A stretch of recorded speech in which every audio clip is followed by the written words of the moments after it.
Have to wait here. We should be live now. There's obviously always a delay, so I will wait for that. But hello, everyone. How's everyone doing tonight? Been a couple weeks. We got myself, Skitter Kev, in the middle. We got Andrew from eastonmade Wood Splitters, and on the end, we got our guest tonight, Joe from JPF Firewood. Joe's Premium Firewood, sorry, JPF. JPF.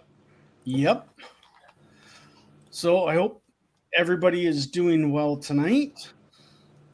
I know it's kind of for some, it's a tough day, and I just want to offer my condolences to Debbie and the rest of their family. They're going through a tough time right now, laying Chuck to rest. He was a great man. I was lucky enough to get to meet him at Bunyan this year, and it's a real tough time. So my condolences to them, to Debbie and her family. I don't know if anybody else wants to. Yeah, it's just 3 weeks ago they were here live streaming with. Yeah, and it was a great time. We ran the ultra, split some shagbark, and then we cut a couple trees down. Then Darren came and we split some cherry out of his truck, and then we delivered the shagbark, and then Chuck paid for our dinner. In 2 weeks, he's gone. Yeah. Well, Chuck was a pretty awesome guy. I was fortunate enough to meet him in a handful of occasions, and he's definitely going to be sorely missed. That's for sure. He's a complete and total wealth of knowledge, and just a super all-around human being. And he will be. He was pretty awesome. So that's. And you had some great words in your. I think it was your last video you did, or for the. Access Electric, I believe, before you ran that right at the very beginning. Yeah. You said some great words, so if anybody else wants to listen to what Andrew said there, it was great. I got goosebumps just talking about it now. So, but we'll. I just wanted to say that to start out with that Debbie and her family's on our minds tonight. So for sure. Cheers. We got Tyman, James. We got a lot of people on 57 already. We're doing good tonight. But Joe, if anybody doesn't know Joe, he runs his own firewood business, selling on the side, and does YouTube as well with YouTube videos. Let's see, do you want to explain a little bit what got you into the firewood? Yeah, kind of just fell into my lap. I didn't even know how to start a chainsaw at age 39. I was out here we had the equipment because we heat the house, and I was selling bundles, and then I created my Facebook page, Joe's Premium Firewood, in 2011, and then people just started saying, "Hey, yo, you sell firewood? I need wood. And so I had to decide, do I go back to work for corporate America, or do I try to make this work? And it started out slow, but now I'm selling probably $60,000-$70,000 worth of firewood a year, and that's all I do. Yeah. And I made my first firewood YouTube video in 2011, which is a long time for YouTube, but I gotta give I gotta tip my hat to Shive. He's got a video on YouTube from 2007. I saw that. It's crazy. People call me the OG of firewood, but YouTube started in 2005. Yeah, it's crazy. I saw Shive's video. It was a couple weeks ago. I saw that very first one. I'm like, he is like an OG of the YouTube world on there. Exactly. You realize that. That's good. But Firewood at the Furnace, Shide, and Will Davidson, cheers. Thank you for the supers. And to Chuck. Water. Been drinking since noon, so usually at 8 o'clock I switch over. I got a live stream to do tomorrow morning.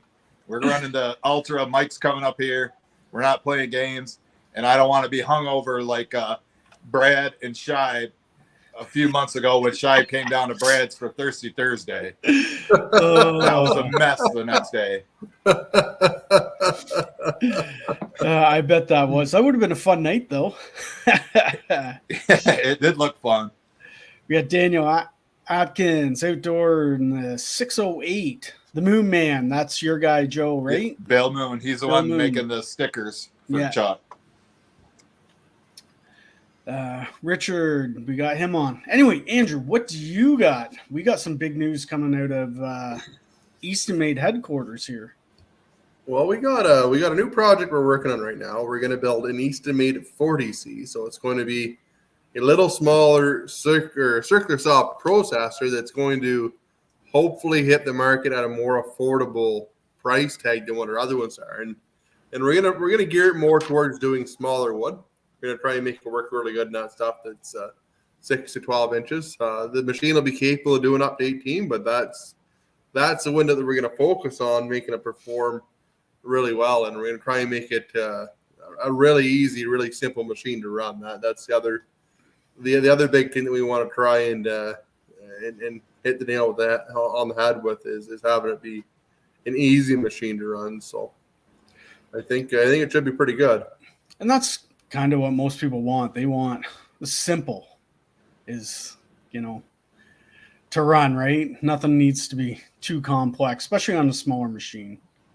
No, absolutely. And I think like even the advances we've done going from the bells to the eastonmade the last couple of years has been a huge improvement in who can operate the machine. You don't need to have an operator that's nearly as skilled to run the eastonmade machines as what you would have had to run the bells. So the bells, you needed to be a decent operator. I think that goes to say with the inline system versus offset. That's a big difference in it.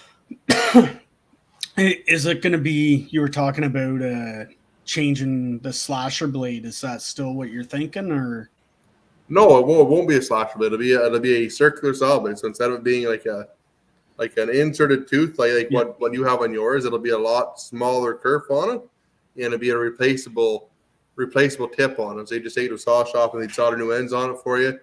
There's other brands that are smaller processors that are running the same style. I know lots of guys that have had really good luck with the blade, lasting a couple thousand cords. So that's what we're going to go with on it. And when we do that, because it's a smaller kerf, we're going to be able to get away with a lot less horsepower. Instead of having 115 horsepower, we get away with 35. So yeah, and I get it. How easy would a regular guy be able to solder those tips on, or is it? You'd probably send it to a saw. You'd send it out to a saw shop. Yeah. But then again, like to have a spare blade on hand, they're not crazy expensive like the other ones, right? It's not a terribly expensive blade to keep a spare. And most saw shops, anybody that does woodworking or anything like that, that's kind of saw shop you take it to get it tuned up. So yeah, there some around. A lot you can just ship to. If you have that spare, you can ship to. Yeah, that's exactly it. Yeah. So that's the plan, and it'll run on just one joystick. There'll be a handful of manual levers on it for like the live deck lift and the live deck and the functions you don't use on a regular basis. Yeah. Everything else will be just on the joystick. So, which would be the same as like the Bell style, like a sure grip. Yeah, it will be, but it's gonna be a lot smaller. There's gonna be the only thing that's actually gonna be on the joystick is gonna be your splitter function and your wedge up and down. Yep. Yeah. Okay. Other than that, you don't need to turn your conveyor on. You don't need all the extra buttons, right? You can just have all that stuff run manually, which is very straightforward and simple. The other stuff will just run. The only functions you really need is the infeed, the saw, and the wedge up and down, and the splitter on the joystick. So. Yeah, and will that be the saw blade? Will that be coming down like the 48 and 60, or will it be coming up? I know you mentioned about that. It'll be a little bit different. No, it'll end up being the same configuration. Same configuration. Like we talked about doing like a slide on it or like something along along those lines. But I don't think we're not gonna try and reinvent the wheel when when what we have works so well, right? Yeah, for sure, and that makes total sense. And that's essentially what we're going to be doing. Almost all of the parts on the machine are going to interchange. So you're not going to have like a chintzy live deck, like same live deck leg that's on the bigger machine. Same as like the infeed gates. A lot of that stuff is going to be the exact same stuff on the small machine as it is on the big one. Yeah, but that's good. Plus, for you guys making it, like that's where you get the cost savings too. It's for sure. One part, and the material end of it's negligible compared to having everything be universal and have it be heavy. Yeah, for sure. And hey, I seen a question that I'd like to answer. I was just gonna ask you, how many times have you been in Facebook jail? That's the one. That's the one. Okay, Michael, if you're still here. I've seen it, and I've been chomping at the bit.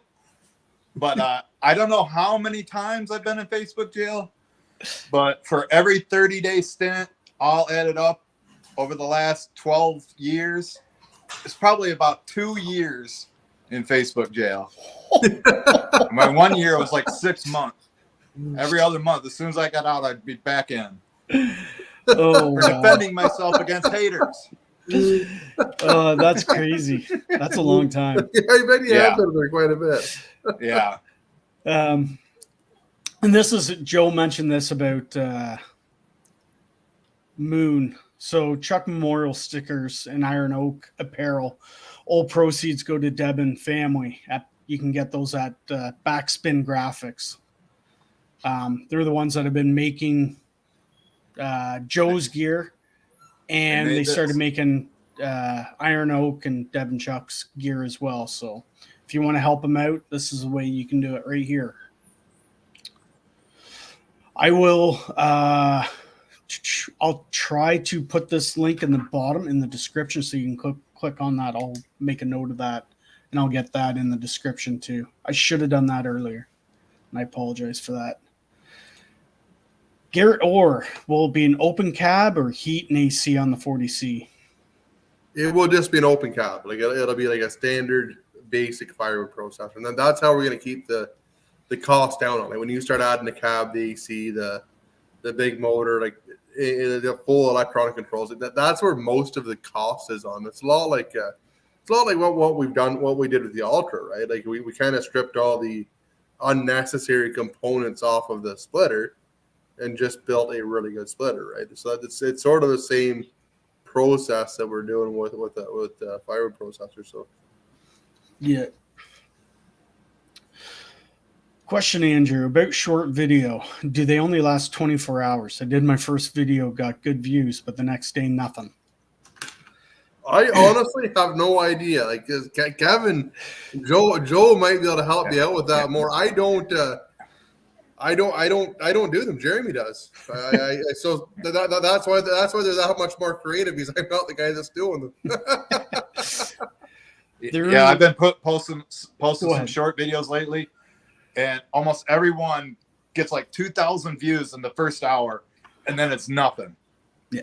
So it's weird how it does it. I had one do, when I posted it, went to I think 22,000, like that.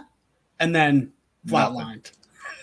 Yeah. So that's the way you catch that wave and you ride it. I have a part of the algorithm getting into it. I don't know. The better guy to ask on that, because he had some do really well, is Dan at Back 40 Firewood. He's got a couple in the million, I think. Yeah, Dan's got some good one, and Joe from Ohio Woodburner's got some good ones.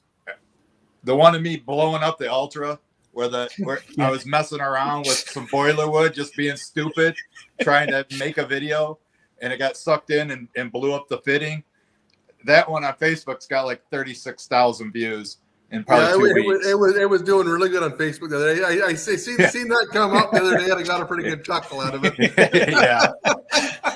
It's a 1 in 100 million chance of something like that happening. Oh yeah, it's just one of those things. It sucks so bad because it was right when you first got the machine. Right, it was with it like the second week. Yeah. I saw that and I'm like, I remember that video. Yeah. The fuck, what a thing to happen. Yeah. Yeah. Jesse Hodges in the house, muddy Western New York. And I'd say it's muddy here, but we're getting a break. We're in the freeze again. We left the thaw for the 5th time and now back in the freeze. So we're lucky there. Yeah. We got back, I think that new processor that Sir Andrew is going to put out will be perfect for my company. I can't wait to see till it's available. It's going to work really good. I think it's going to fill a void for a lot of people because, like, right now, if you're looking at a bar saw processor, a lot of them that are trailered units are in that 75 to 100 range. I think that's where we're going to be, but with these circular saws. So yeah, you get all the benefits of having the circular over the bar saw. Yeah, for sure. At least, yeah, I think it'd be good. Quicker cutting, that's for sure. Had an idea. Wanted Andrew's thought using a box wedge splitter with a long conveyor and hydraulic saw, since logs for the processor are not always available, but arborist woods is. It would be really, really difficult to do and have it function well. I don't know what the best way to go about doing that big arborist stuff. If you look at some of the Australian units, like Rex is one that comes to mind that has like a log saw. Pezzolotto is an Italian brand that does a processor that's sort of geared towards really big wood. But you start getting really complex. I don't think there'd be any feasible way to do it that'd be cost effective, honestly. And you're next to almost getting a picker, like a small log trailer with a picker on it, and a buck saw. If you want to cut that bigger wood, like that'd be the easier way to do it. Mm-hmm. But yeah, I get what you mean. You're basically making a big processor at that point. Yeah, because the other thing with it too is you have to build it heavy enough to survive the demands of that, which is incredible, right? Like Raybon, they're basically in that area with their big splitter. Yeah. Less the saw. Like you put a buck saw with that or a buck saw attachment, then you're laughing, right? Yeah. Basically getting what he wants, almost. How long of wait? Okay, how about we just blanket this? What's the wait times for everything? For the splitters and then the processors. You're going to be about 12 to 15 months right now on a splitter. You're going to be in around there. A processor, 6 to 8 weeks. 6 to 8 weeks on a processor. We've gone leaps and bounds on the processors, getting them organized to the point where they go at the door quick. And we've had lots of guys comment about why don't you spend that time on the splitters? But we just can't physically get the parts. Yeah, that's the problem. Valves and pumps and stuff, the POs are out a year, so we can't. We can probably build a little bit more than what we have on the schedule, but it's not going to be enough to put a huge dent in it. So that's the reason why we've done that, or why it's like that. Yeah, and that makes sense too on all the how your parts come in as well, right? Yeah. We got Earth and Blooms in the house. Good evening, Kev, Andrew, Joe, and fellow Woodhounds. Nice to see you back. And Andrew, do you have a price set for the electric eastonmade axis? You're going to be about $1,400 US more, so around 1,800 Canadian more for it. And that would be... Is that kind of across the board with the other machines too that are electric?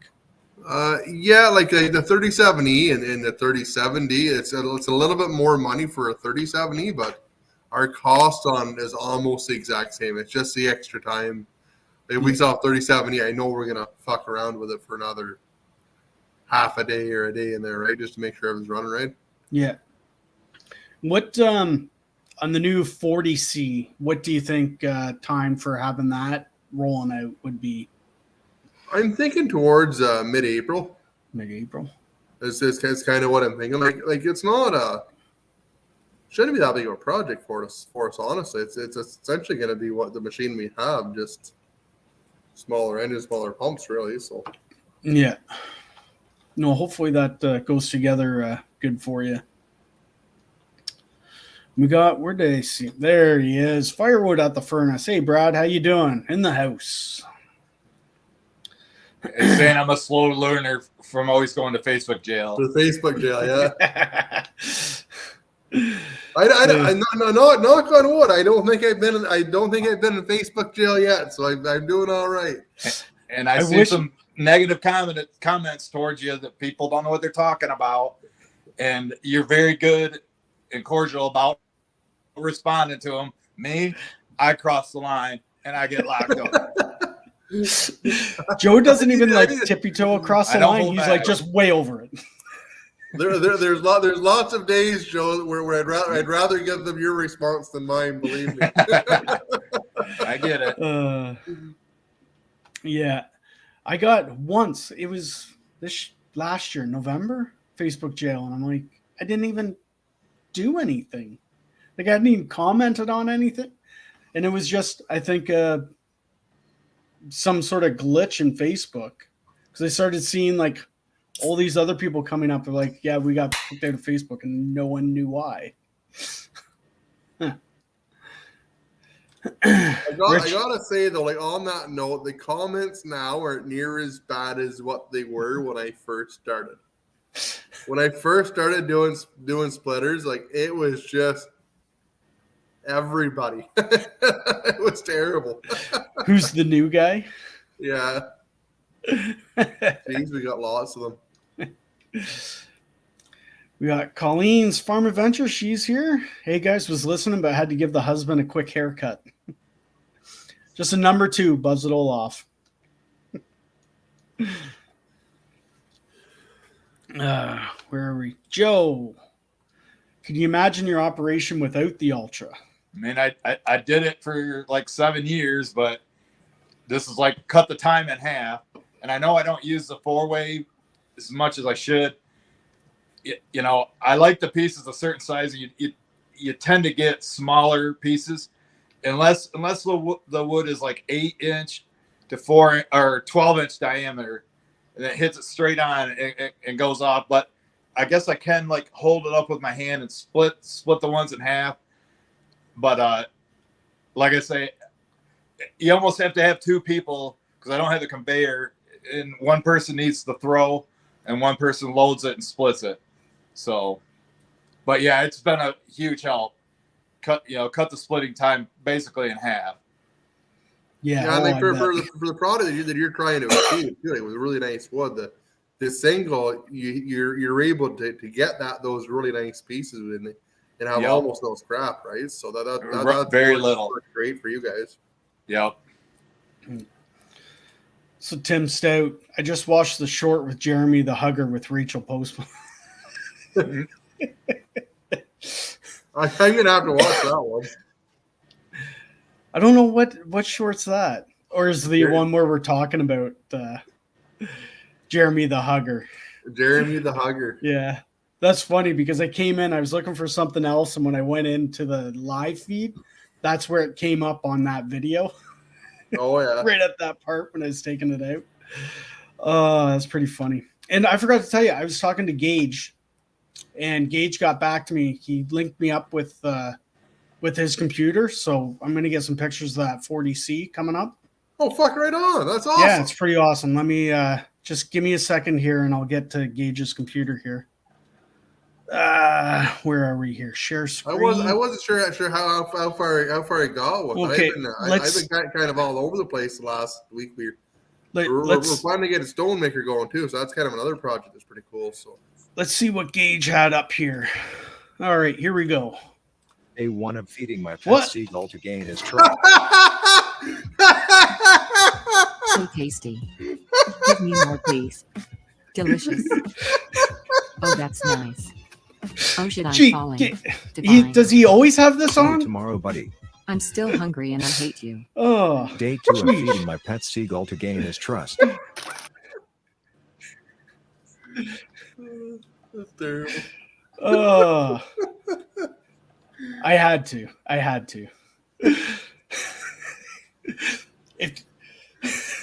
If anybody's not getting that joke, Andrew came walking behind don't get it. Gage in the office, and he was watching that seagull video of how to befriend a seagull. That's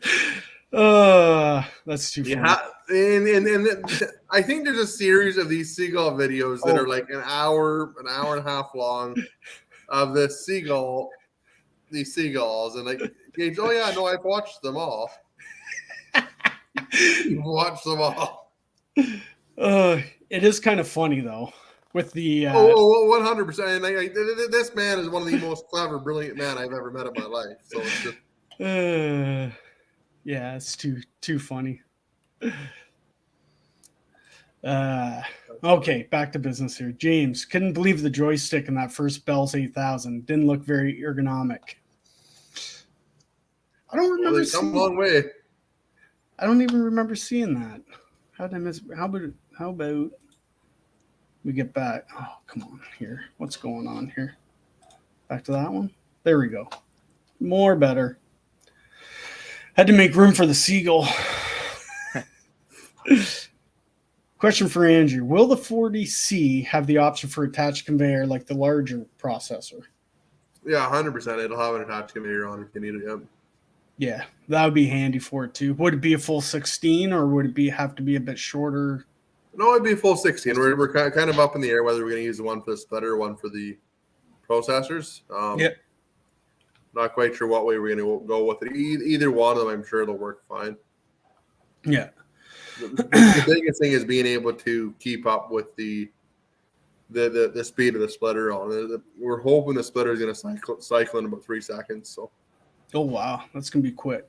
It'll be incredibly quick. Because it was gonna run off of what did you figure machine?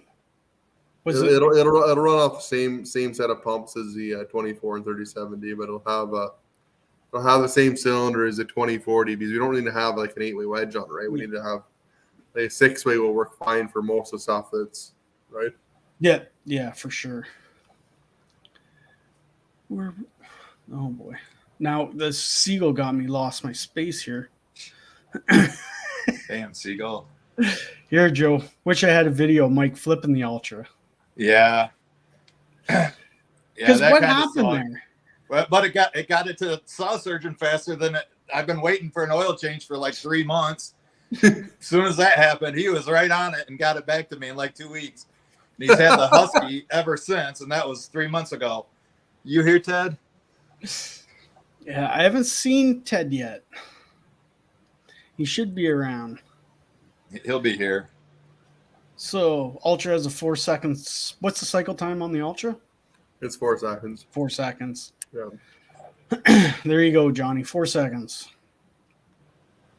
And I saw Patty. They said they were looking for a hotel. They must be stopping, spending the night. Yeah, I think they were having dinner not too long ago. Looking around for a log grapple trail, 7-ton trailer range. When's the eastonmade grapple coming out? I thought that'd be a good thing to get into too. There's lots of a big market for grapple trailers, but we just haven't got the room to build them. Yeah. Or the capacity. Yeah. It seems one of those tough things because it's axle size, right? You make them heavier, you're eating up weight, right? Yeah, absolutely. Forward, Yeah. So. Yeah. Yeah. And again, it'd be one of those things that you're hard to get into it and be competitive at it. Yeah. And still do a nice job of it, right? Yeah. Yeah, Jesse, the sun came out 5 minutes this morning, and then the freeze was over. I'm just about done with logging for a month or two at this point. Oh, that sucks. Yeah, it's this time of year's tough because that sun's a lot closer now, and it warms up quick. Like, if any snow covers off, you can forget it. It's going to turn into mud quick. Even with the temperatures we're having right now and below freezing. It just gets greasy really fast. Look at this. Tyler put off his new Harley to save for an Ultra. Oh, right on. Good plan too. Well, the Ultra will make you more money than the Harley will. I would say. Oh yeah, that's for sure. We got Jimbo, Andrew. Any possibility of 2 separate single-phase design feeds instead of a 3-phase unit? Not everyone has access to 3-phase. The hardest thing with it is a single-phase motor. A 7.5 horse is kind of as big as you're going to get for, right? And that's not quite enough to run the pumps we have. Like, and the issue with that too is you could do it with a 7.5 horsepower motor, put a smaller pump on it, but the machines aren't going to perform very well. And like obviously in North America here, 3-phase is a hard thing to get unless you're in an industrial park or something along those lines. Where if you go to Europe, it's very common; every house has it, right? So yeah. Andrew, could there be a market to modify a box splitter?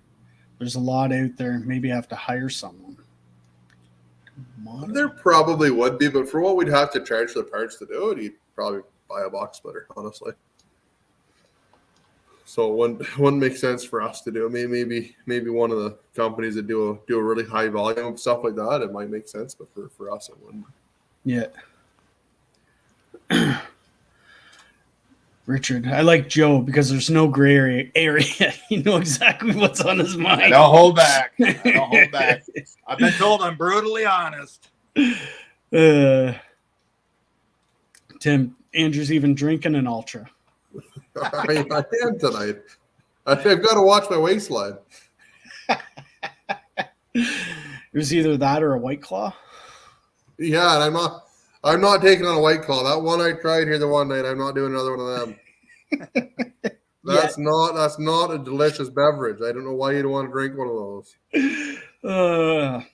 You'd have no taste buds, I think.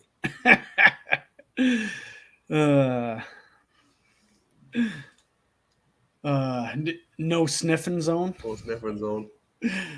Now that'd be a good sign to put up at work above Jeremy's desk.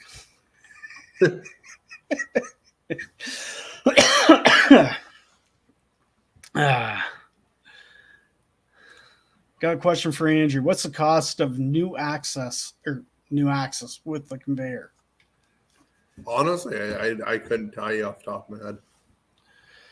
If you go to the website, it's going to be in your local currency. I could give you a number, but it might not be exact. I don't sell them anymore. I don't look at the prices honestly that often. We normally we'll look at the pricing or the profit margin on stuff every couple of months, and whether or not we need to change it up or down, that's going to make a decision from there. So yeah. How much hydraulic power does a blade on a 60C use? A lot. You're the thing with it is if you're doing small wood, it doesn't really take any power. If you're doing bigger wood, where it'll draw the saw down, it has to spin back up. You're probably about 70 horsepower to get it spinning fast enough again. To get up to speed fast enough, you can make another cut immediately. Like the machines now, there's not really any lag in them compared to what there was in the past. If you look at an old 4,000 or 6,000, by the time you bring the saw back up in a big piece of wood, there's a noticeable delay there. Where with now they don't do that. They spin right back up by the time you're at the top again. So yeah, very little recovery time on the blades, and that's very going to that bigger motor. Like you'd notice it big time. Even we're 80 horse on our 4,000, and compared that to a 4,000 with a 67 horse, like the 4,000 80 horse, it came back quick, and then you don't even notice it on the 48 at all, which would be the same as a 60. Yeah, the exact same. Yeah. Will, does the processor come with drink holders? It certainly does. That they do. Need one of those on the Ultra for my union brakes. I know. If I would have thought, I would have turned the owner's manual canister the other way on the Ultras. Just Oh yeah, straight up and down. Yeah, we're good. That's Joe where does keep his Dr. Pepper in there though, and on his access, he does keep his Dr. Pepper in the drink holder. So I was just gonna say that. Joe wasn't long figuring it out. That's a sharp fella right there. We got Gord's in the house. GP Outdoors. How's it going, Gord? Hope everything's going Gord. good with you. Dealing with that snow the up other day, north. actually. A great visit with him. Haven't heard from him in a while. Oh yeah. Always fun talking to Gord. Oh yeah. Great guy. Where are we here? Question: how about a grapple on the processor itself that would help a lot of guys that don't have tractors? Again, one of those things. Most people that are going to buy, and it's something we've thought about a lot. But most people are going to buy a processor have equipment. It would be an odd piece to buy if you didn't have equipment. Either a skid steer or something along those lines, right? And it's moving. Once you get that pile done, that's right there. You have to move the whole machine. So it's kind of. And it chews through it fast. Yep. Like especially like if you're in a 48C or 60C, like you'd be running the machine for maybe 10 or 15 minutes before you have to move it again. Yeah. Like just so the boom would reach. Yeah. Yeah. You'd Well, have maybe longer than that. I guess a log truck load, but 7 or 8 cores. It'd be a couple hours maybe. You might get that long out of it. What do you 9 cord an hour? Come on. Oh well, absolutely. They all do that. No more than an hour. But yeah, it's at that point, especially even the extra you'd pay for that grapple, you'd probably be better off spending that on a piece of equipment, whether it be a small loader tractor or even a skid steer to just load logs, because you don't need much of a skid steer. Yeah, and the other thing too, like if you can get a small log loader, which is fine. Yeah. But it's not going to be something like those small log loaders aren't meant to run all day every day. They're meant to go and pick up a little bit of brush here and there. Like if you want a loader that's meant to run every day, you're going to go buy a Rotaback or a Circo, and it's going to be more than what the processor's worth. So yeah, like just alone you'd be $5,000 just in a rotator. Yeah, to get a decent rotator on it. Yeah, and that's without even building. Like that's what you're into it already. So I don't know if there'd be anybody in the chat that would know what a new like a Rotaback Elite would be worth, but if anybody's out there knows what a new one's worth, let us know. Yeah, or a Circo or saw something of that size, it'd be on a normal pickup truck. Where's Jesse the log hauler? He'd be able to tell you. Yeah, He'd that's tell funny you. because they were just talking about that on the weight of them. I'm positive him and Joe, but not costs. So, 200K. Are the green guys still across the street from you? Oh yeah, they're still across the street, and they still seem to be moving machines. I think. They don't seem like they're terribly busy, but I don't know if they necessarily need to be either. So they still have a parking lot full of cars and stuff, and I wave to them every time I go by. I give them a wave and honk the horn. They're a good bunch of guys.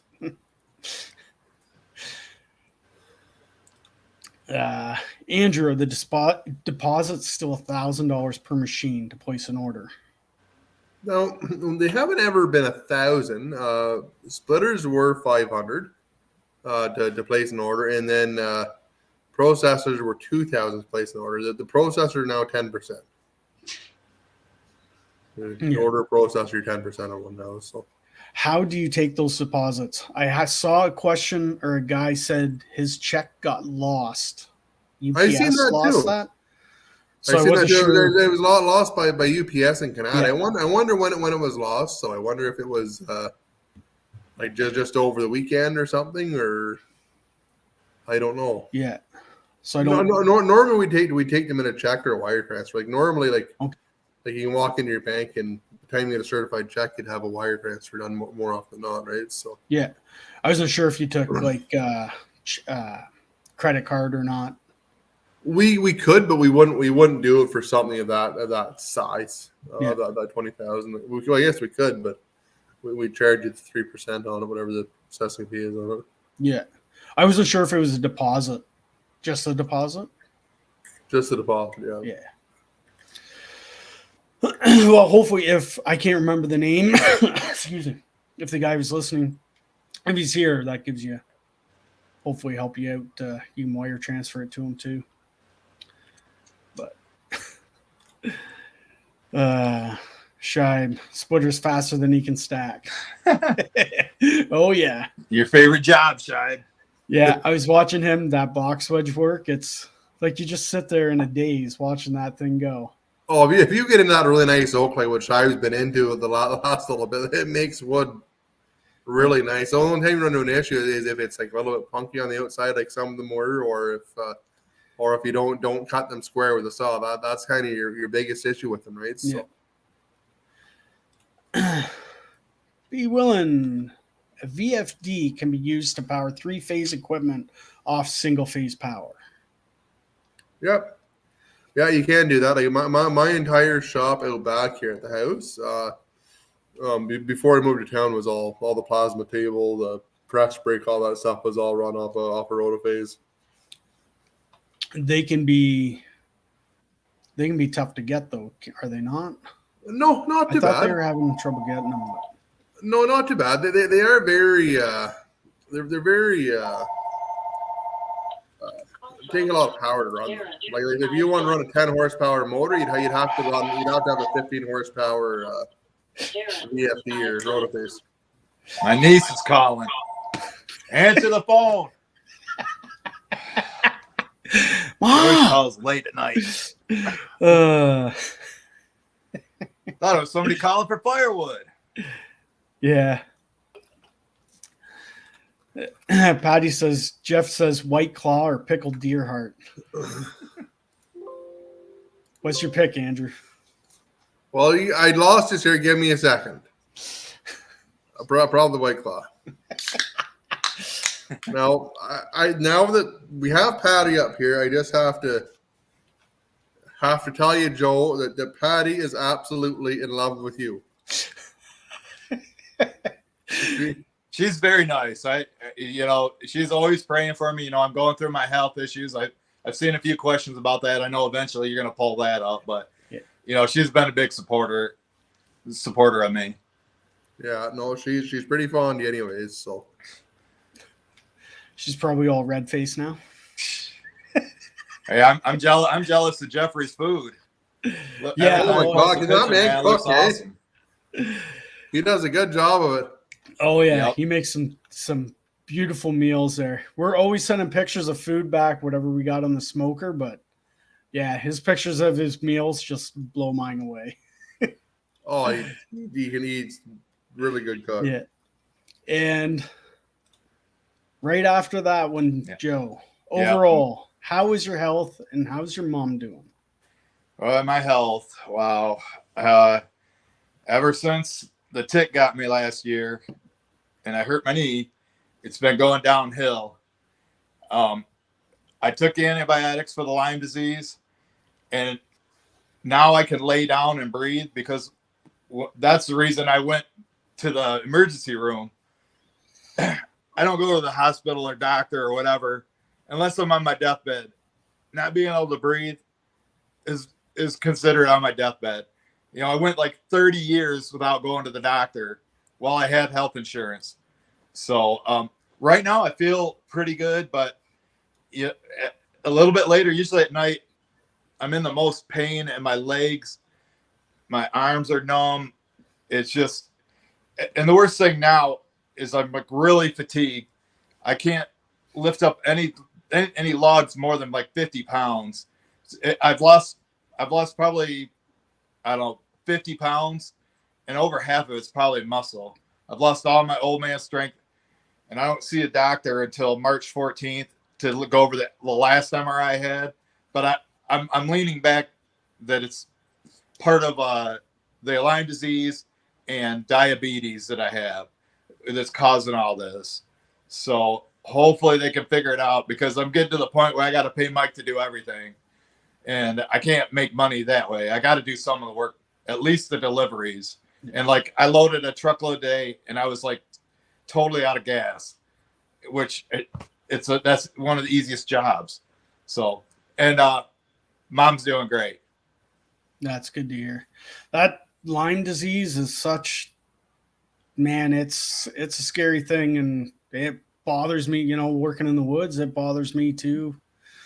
And it seems you guys down there seem so much farther, what I thought anyway, was so much farther advanced than Canada. But I don't know, after hearing what you're going through, it makes me wonder, like, it's just something that just they don't seem to want to research. Right. They just want to use me as a test subject. Just do tests and tests and tests. I'm over tests. Figure out what it is and give me something to fix me. I mean, I'm about ready to go to Canada. You guys got free healthcare, but I think you pay for it by paying double the fuel cost. Yeah. So, I mean, but do you guys got to wait 3 months to see a doctor? Stacy, I got a good story about that. My wife had 2 strokes there about 2 years ago. Two fairly severe strokes, and Stacy's fine now. She's doing all right. It was probably last year at this time, so a year had passed, and they'd found it on an MRI, and they found it took that long to get the MRI, and it was probably a couple of months later that we found out that she actually has a hole in her heart. It's a genetic thing, and hole in her heart, a couple of arteries in the wrong spot, and so we met with the surgeon. I had just got my Challenger. That would have been the end of September. We met with the surgeon, and they said we'll be. Originally, she was supposed to be like the 1st of October to go when you get it done, and then we went with the surgeon the end of September. And they said, "Oh, it should be around the first of February and around there." And haven't heard a thing. So that's healthcare in Canada for you. Yeah. And like you said, 3 months waiting, that would probably be a year to get in. Like anything Easily. with a specialist. Yeah. It's a neurologist. Yeah. April 27th, that's when I see her, you know, and she's going to deal with the numbness. But like right now, when I put my work boots on, it feels like they're concrete blocks trying to walk. Just my legs are so weak, and everything just feels heavier and harder to move or do anything. Yeah, that sucks. My brother-in-law, he got diagnosed with Lyme's about this time last year. He's been up and down, and they've had him on antibiotics and a bunch of different stuff. And I think they tried. He went to a naturopath there a couple of months ago. I haven't really talked to him to see how he's doing, but I'll ask him for you, Joe, and see if that's helped him out at all. Because it's one of those weird things that there's not really, for some reason, there's no information. Lots of people have, but there's no real information on it, right? They wanted me to see an infectious disease specialist, but it was out of the I don't know the word I'm looking for, the circuit or where I'm covered for the bills. I have to go with them, and they didn't have one, and I didn't want to have to pay $5,000, you know, to meet them, and then maybe it wasn't even it. Yeah. Yeah, it's tough. Hopefully they get something figured out. I'd like to be able to play golf again and go out in the boat with Zach, a cowboy. Yeah. But right now, I mean, I could just barely use the computer, play online poker. That's about it. Yeah. And anybody else that's working in the woods or in the wood yards that's feeling like garbage, like I know up here, doctors don't seem to want to check for it. Like it just gets. No one says anything. Exactly what Joe just said. Suggest it to your doctor to get it figured out in the blood work. Yeah. Don't be afraid to tell them, like, it's Lyme disease. It's scary stuff. I found the bite. It was like right on my left hip. Yeah. It was right after I hurt my knee, and I thought it was like a blood clot from that. Yeah. But right after that, all the weird stuff started happening. Yeah. I mean, the bump was like this big around, about an inch tall. And it was just huge right there. Yeah. It went away after about a week. You know, I woke up in the middle of the night twice drenched in sweat. So I got rid of it but then the other stuff started happening. Yeah. And I still got rashes all over my chest. Wow. Crazy. It is. Yeah. Well, hopefully they get that figured out for you in April. Get something figured out. Yeah. Corwin Gray, Andrew will be picking up our Axis on March 6th. Will you be around the shop? What is March 6th? Oh, it's a Monday. Surely to God, I'll be there. I would think so. Yeah. unless it's a snow day. That would be the only instance I won't be there. I'll likely be around. I would think I'm not too far away. Yeah. Roger Connor, when can I get a 20-foot disc cleaner that will load 14 feet high? I'd imagine the one we have right now would, honestly, Roger. I don't know for sure. I'd have to ask Jeremy, but if not, we could definitely make one that went a little bit higher for you. I would think it don't be that big of a deal. Yeah, like we can, 14 feet high. He wants to fill a walking floor. Yeah. At 14 That's feet what high. you want to do with IM. Yeah.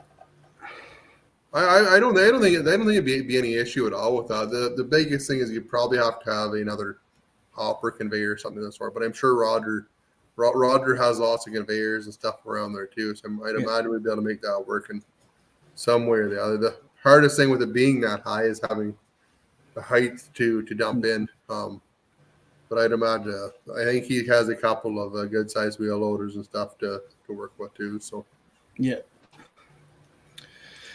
We got Larry's in the house. How you doing, Larry? Larry. Videos by Al. They have a 7 horsepower single phase spinning a 6.5 gallon a minute pump, 2,500 psi for the Wood Miser LT50. that sounds just about right. And even at that, it would be over.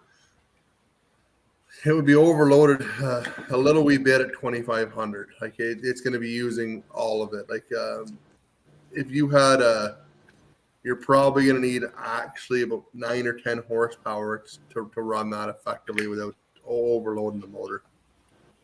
Normally it's about 1,500 psi at whatever your gallons per minute is times 1,500 psi is a horsepower. So you get 6.5 gallons per minute at 1,500 psi, it'd be 6.5 horsepower. But since it's at 2,500, I'd imagine you're going to be up around 9 or 10 horsepower to actually is what it's actually using. And then an electric motor will be able to overload. That's the thing with an electric motor is you can overload one. It'll turn more than 7 horsepower. Yeah. Huh. Okay, they got calculation for everything, don't they? Oh yeah, and it's honestly like to figure out like hydraulics and stuff like that, it's almost right to a T. It's very close. Yeah. Outdoors in the 608. Joe, how come so many lives and so little regular videos? Well, if you think about it, my regular 10, 15 minute long regular videos are just a live stream, except not live, because I don't got time to edit it or know how to do it, and I don't care because I get 1,000 views, 1,000 to 2,000 views, or 20,000 views when I blow up the Ultra. It would. So I mean, it's there's so little I can do. I can't run a saw, or I can barely run the splitter, so it's got to be something special. Maybe when the King of Firewood goes some trees down, I'll go out there. If I can walk through the woods, it's getting even hard to walk, and I'll just go and make some 10-minute videos. But the rest, I just like going live on Facebook, and then I transfer it to YouTube. But I will be doing a normal video on March 1st, my inventory video. Yep. So you can look forward to that, Jeremy. Yeah. Now, curiosity's sake, Jolie, just curious. I do find that there's that from the monetization standpoint, are the lives as good as what a normal video would be? Depends on like the super chat and stars. Sometimes you know they can be good, but the regular videos tend to get more views, more replays. Yeah. When I make a hour 20-minute video running the Ultra, who's going to watch that whole replay? Yeah. And I honestly, when I was thinking about working with you and giving you a splitter, that was probably the biggest reason why I wanted to give you one specifically, because you can run it. You don't edit stuff. You show everything, right? Exactly. I probably have like 300 videos of it between Facebook and YouTube. Well over 1 million views. Yeah. Of all the videos combined, and I mean it's just absolutely perfect for me for my operation. I can, with the single wedge, I'll use the 4-way once in a while. Sometimes I get people that want smaller split stuff. Throw that 4-way on and send the 2 and 3 inch pieces right through and ship it and charge them extra. And it's not really taking me much more extra time. Yeah, because the 4-way will do it. Yeah, it's handy of a 4-way or multi-way wedge, that's for sure.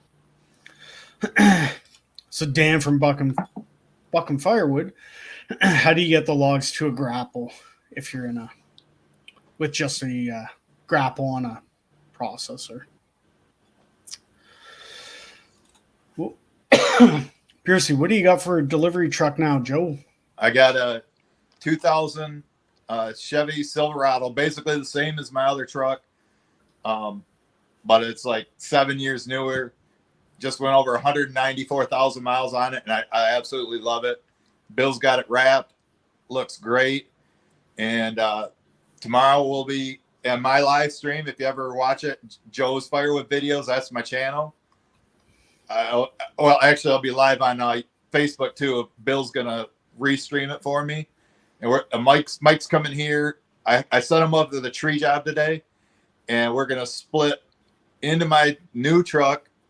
And then after the video's over, we're gonna go ahead and deliver it to a guy that's making maple syrup. He uses his evaporator is wood fed. Yep, cool. Your last truck must have had a pile of miles on. Was it not like 317,600 half ton? That's wild, especially like doing the job that it did. That's incredible. It is. It really is. I mean, it was on the second transmission.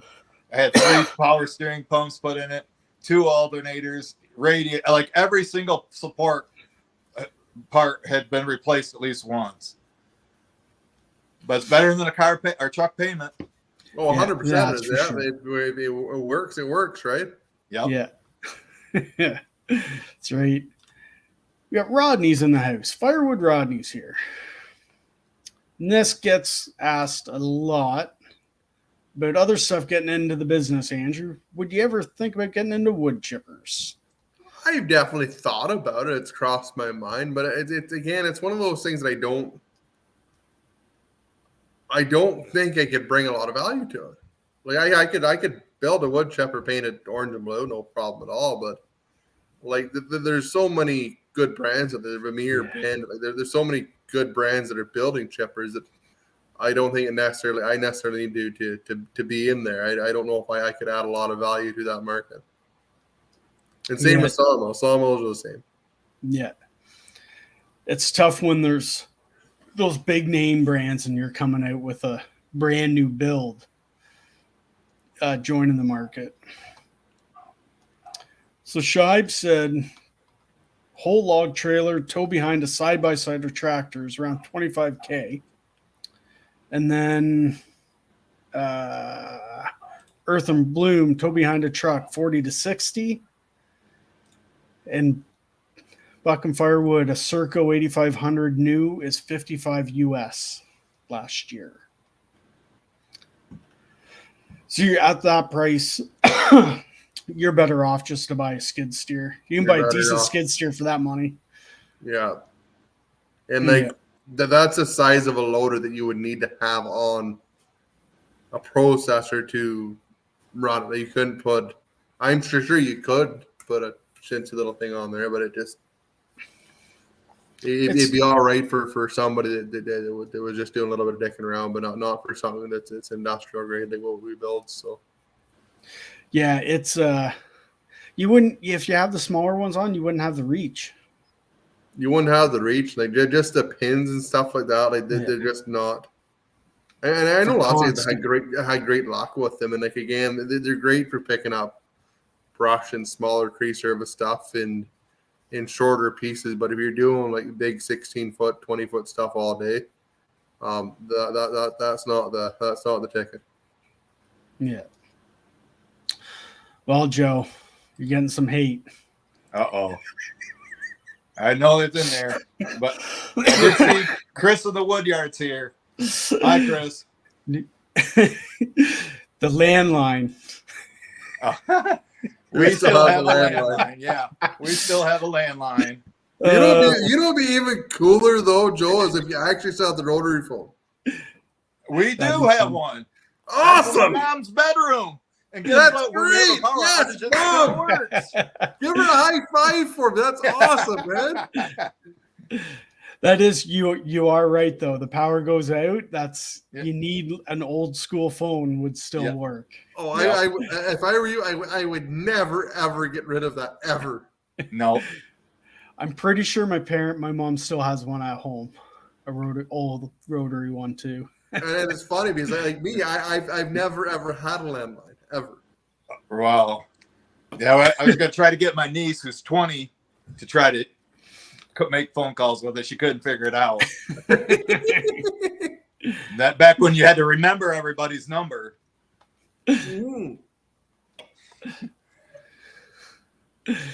So Brad, Firewood at the Furnace, I think it was the latest video. Val took over the controls at the 1222.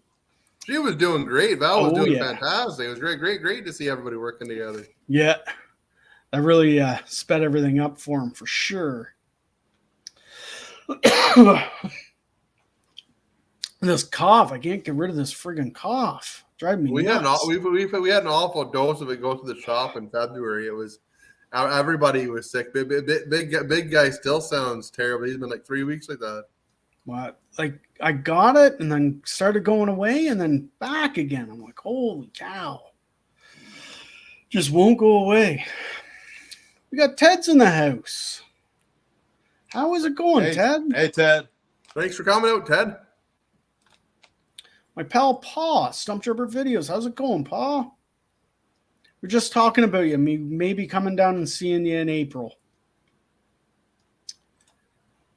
Anthony's in the house. Hello. I'm not reading all those names. We'll just move on. Thanks for coming out, Anthony. Hi, Anthony. Patty. Well, Joe read secrets. Got me blushing now. Can't see though with the Santa beard. Yeah. My wife looks at me. She didn't even notice it. I'm like, oh, I'm like, you really start seeing the gray. She's like, oh, wow. Starts laughing. Wow, are you ever gray? I'm like, okay. Yeah, I am getting older. Leonard, Andrew, you must sell a lot of wood. No, I give it all away. Every stick of it. In your latest wood video, I think you talked about that. Yeah, goes I old. should probably even do a video because we do have a lot of wood there. But we have 55 employees, and a lot of them burn wood, right? Yeah. So normally that's what we'll do is we'll just give it to the people that work for us more often than not. And like you were saying too, with your wood that you got, it's never perfect sizes. No. There's it wouldn't be something you'd want to really. Well, then a lot of it's pretty good, but like it wouldn't be something I wouldn't want to sell somebody something that wasn't a good product. You know what I mean? Yeah. I couldn't sell somebody a load of firewood if I thought it wasn't worth the money, right? So, yeah. So Patty says, well, Joe, the secret is out. Andrew, I still love you. Literally almost peed myself. You realized we were driving. I just laughed so hard.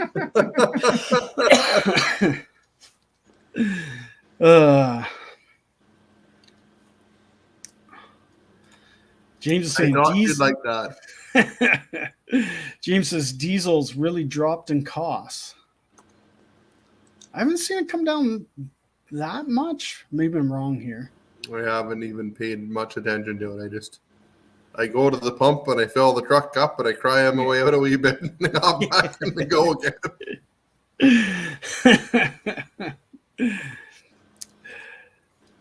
Buck and Firewood says, come to Canada. We'll take care of you for free. You can stay at GP's camp.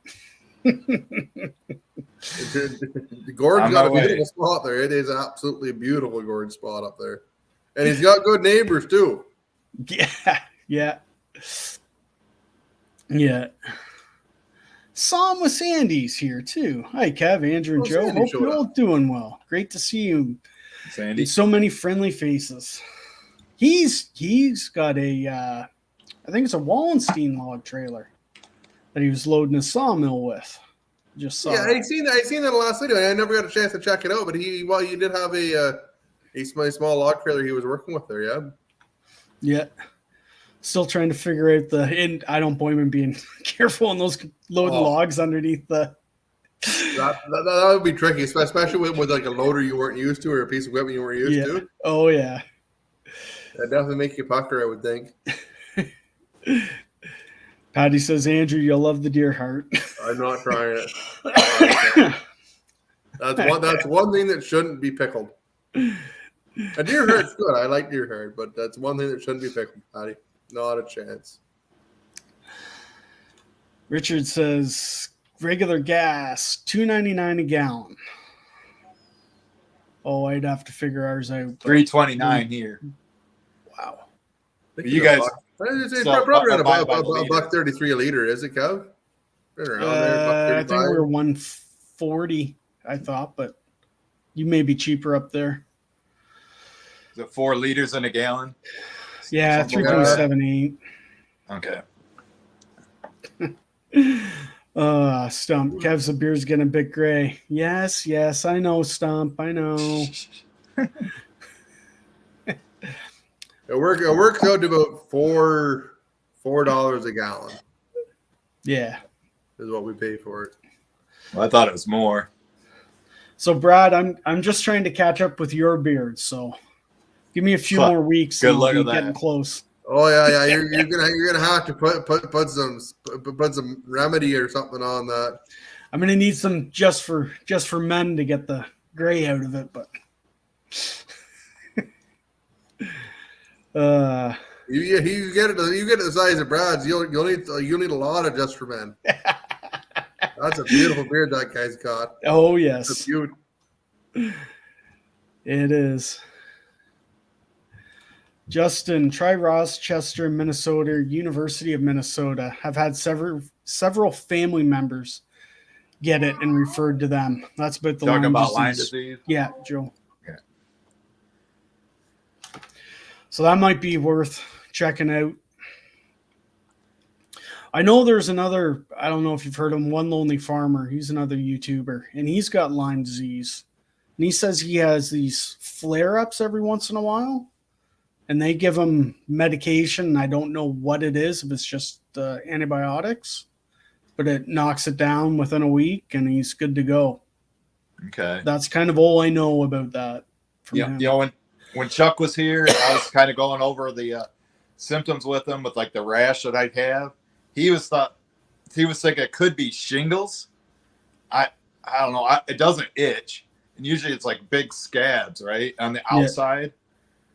Yeah. You know, I'm having numbness. It's in my face, my back, like 80% of my body is either numb or in pain.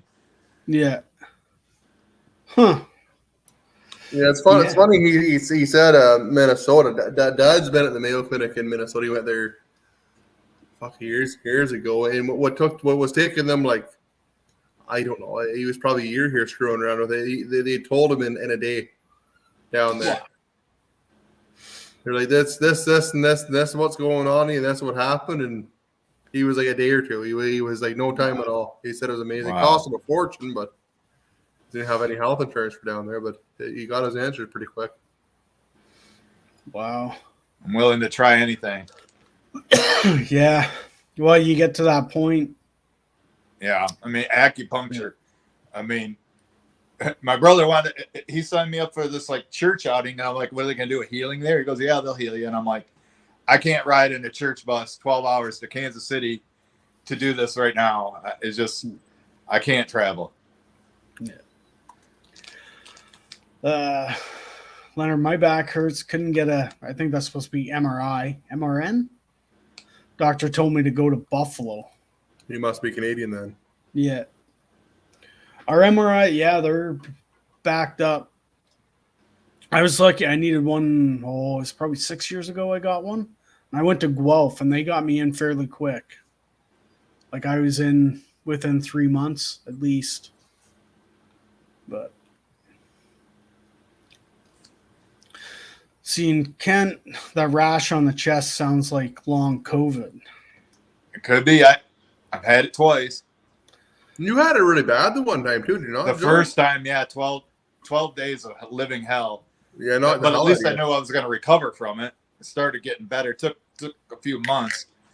But what I got now is just way worse. Yeah. Huh. Like even that bite you talked about, like it almost sounds like a spider bite. That's what I thought too, if possible. Yeah. But you I wouldn't did think test it would positive linger. for Lyme. Yeah. And Buck and Firewood close to $5.50 a gallon in Sudbury. Yeah, once you start going north, you're starting to pay for fuel. Yeah. It's crazy. Gas prices south of Seattle, $4.49 a gallon. Yeah, that's getting up there too, eh? Yeah. You'd wonder over in Seattle, it's a spot that's so populated, it'd be expensive like that, eh? Whole West Coast is that like right? $1 more a gallon. Huh. I can see like California. I didn't think Washington would be that bad. I've never been out that way, mind you, but Yeah, wow. we were thinking about maybe doing that this summer, actually, maybe going for a tour out that way. I've never seen the West Coast, so Yeah, it's I'd love to go out. I'd love to go like Northern California and see the redwoods. That'd be something. But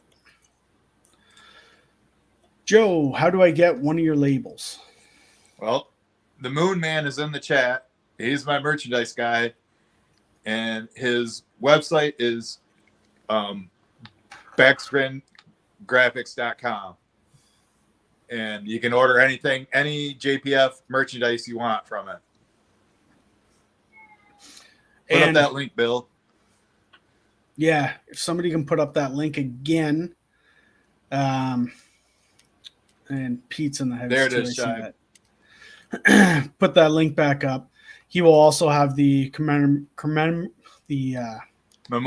memorials for Chuck and Iron Oak Sawmill. So if you're interested in those, check those out as well. The boss wants to know when I'm going to stop breaking 572s. Yeah, 2 in 2 weeks. Not good. Not a good week for 572s at Bell Lumber. Very bad week. Stay tuned. You may see that tomorrow. James says reserve north of Coburg is about $1.40. I'm guessing that'd be diesel $1.40 because gas is less than that. Yeah, I've heard the reserve at Coburg, the gas is always pretty cheap there. Yeah. Even on your way up to Sudbury, there's a couple reserve stations up there. You can get cheaper fuel too. Yeah. But kind of finally, because the one in Point of Barrel, all they've done is price gouged everyone. And now there's 2 stations within 20 minutes of them. Oh, so, yeah. I'm like, good. I hope they go out of business there. Just like a tick. Like it just because there's nothing from there till I think there was one maybe French River, but not till you get to Sudbury, basically. Yeah. So they just gouge you. It's just sad. Excuse me. Stump says prayers to you, Joe. Hope you're feeling better with your line. Thank you. Appreciate it. Firewood Doctor has the only Wolfridge owner here. I'm among the eastonmade owners. I feel like a Catholic walking into a Baptist church. Good one, Jeffrey. We can fix that, with a phone call. Get that access you always wanted. There you go, Jeffrey. Anthony, wish I was doing what I was doing 10 years earlier. Yeah, me too. Once you start feeling old, you always wish you started earlier. It's a young man's game, that's for sure. Yeah. Tim, Joe certainly does show that Ultra is one tough machine.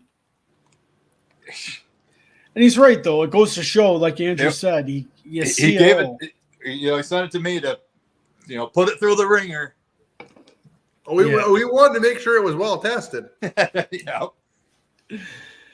Yeah. Use it almost every day. I wonder what the serial number is on yours, Joe. It can't be. It's got to be like 5 or 6. I bet. If you look at it, it's probably one of the first ones we've done. It's probably built in late 2019 or early 2020. Yeah, well, it was for sure because I think I was down in Florida the last time when you took the valve off it, and that was in 2020, right before COVID hit. That's the only reason I know that. Yeah, it's because I was sitting in Florida. And, oh my God, Joe just took the valve off. I feel so bad for him. So I felt terrible. At least the hydraulic fluid wasn't scalding hot like it on the Husky, because the hose popped off that 3 times. Got my legs. This blew up in my face. At least it was just lukewarm. I've taken the off bath in hydraulic oil before. Yeah, I think we all have. Oh yeah. Question: build a hopper you can fill from the back, going uphill to the conveyor to bring up to the transport height. You're going to want to be able to fill the whole truck without having to turn around. There are a handful of ways I guess Roger could do that too. Like he could set up like the way that you guys have it too, and have it come off the end of the disc screener instead of having the short conveyor on the disc screener, have the long conveyor on the disc screener, and have just have the wheels pivot, right? Yeah, you could do it that way too, right? Need more room, but yeah, you can do it. You can configure. That's what's so nice about the attached conveyor on it. You can configure that any way you want, run a 90 on it, and still work, right?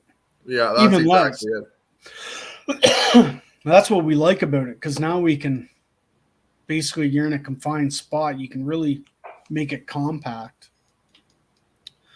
We had that set up in the summer in the yard, basically doing processor 90 degrees into the cleaner into the truck. So we took up like no room in the yard. We'd still get the log truck in and do our deliveries. It was perfect. Yeah. Where's Stump? Oh, Stump. 05 GMC, 307,000 miles on it, still going down the road. And he was just talking about, he thought he took the tranny out of it. I don't know. I don't know if it's given him any issues. I saw that in his last video there. But that's probably the worst part about those half tons is that 4L60, and then they've been the same transmission for 30 years, and they've been junk for 30 years. Yeah, Vermeer is not a good wood chipper brand. Good for those city crews though. Well, Ruben would know. Oh, you see a lot of those Vermeers going down the road behind chip trucks and just has that seen any water, like a pressure washer? Yeah.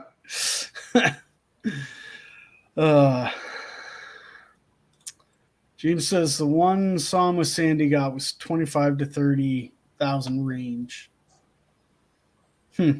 That's that log trailer. It'll be good for him and his red pine woodlot he's got there. Have you been to Sandy's, Andrew? No, I haven't been. No, so Sandy came down to pick his machine up, and I had a great visit with him. Jeez, he's a nice guy. Really nice guy. Yeah. Oh, Seems like he comes across as a great guy in the videos, and I've chatted with he's- him a couple times in emails. But He's the exact same in person. He's just a beautiful, great person to be around. yeah, we got Johnny. I'm having a hit of weed instead of beer tonight. Cheers, God bless Firewood cutters. We'll say a prayer for Joe and a prayer for all the woodcutters this summer to be safe. And you can join me in this. Cheers, I'm taking John. that for the pain too. Yeah, is it legal in Michigan? Yeah, it is. Yeah, okay. Yep. Because you guys got your own weed stores, right? Yeah, I just went to the dispensary on Thursday and or Friday and loaded up on gummies. Yeah, nice. I tried that once back in the summertime, and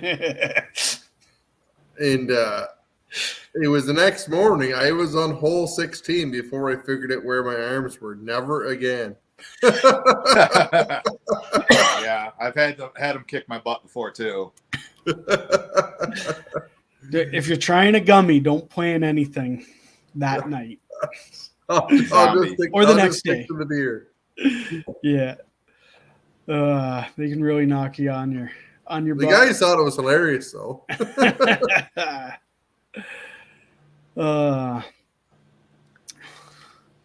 So Chris in the Woodyard's in the house. You were saying that already, Joe? Chris? Yep. Cheers. And cheers to Joe from Ohio Woodburner. Glad to see you here tonight, Joe. Hi, Joe. I saw you putting that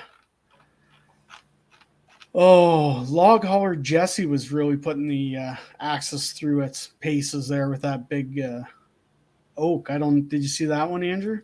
Oh yeah, Jesse had some really big stuff there. Oh yeah. His dad was awesome. His dad was out there running that big saw. He was just having a blast, eh?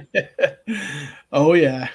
See, It looks like Joe's woodyard. His new woodyard's going to be awesome for him too, eh? Yeah. Oh yeah. He's been needing that. Oh, for sure. That'd be a Mud huge City down there in Ohio. Yeah. They're kind of in that area where they're free, not quite freezing like us for the winter, right? Or it should be. Their weather really flip-flops down there. Yeah, I think Joe's not too far outside of Youngstown. I think he's right there. Yeah. That's a beautiful area through there too. Love going through there. Yeah. I haven't. We always go up farther and then come down. Just before you get into Cleveland. Yeah, if you ever get the chance, go over to is it Moundsville, West Virginia? Maybe but you go across there and you can follow the Ohio River the whole way up instead of taking the interstate, and it's just really cool to see because like for us we don't have any coal, right? So to go along that Ohio River and seeing how much coal is still prevalent, it's amazing for someone that's never seen it before. And the infrastructure, the buildings, and the power station. It's really, really cool to see that. I love doing that drive. Yeah, it's a lot like Stump Jumper videos in PA where he is. He usually sees some pretty cool stuff. And I think I talked about this before. All the conveyors ran for miles. Oh, huge conveyors. They're just monsters. Like the infrastructure, the money they put into that to make that go is just mind-boggling. Yeah, it is. It's crazy. Andrew, how do you feel about being the benchmark for making some of the best equipment makers out there? It definitely makes the other companies up their game, which is good for all of us. And you're 100% right on that, Jeffrey. It's one of those things. Like we try to keep one step ahead of them too. So every time somebody else is doing something, I always make sure I'm trying to be one step ahead of them. So that really helps out with that too. And this industry's full of a lot of really sharp guys that are good fabricators, good builders that know what's going on. So it's a good time to be a buyer here for sure, 100%. Yeah, oh for sure. I don't think the industry could be any better than it is right now with what is out there for choices for people to purchase. Brad says rotary phones suck. When I was a kid trying to win a prize being caller 10 calling radio station.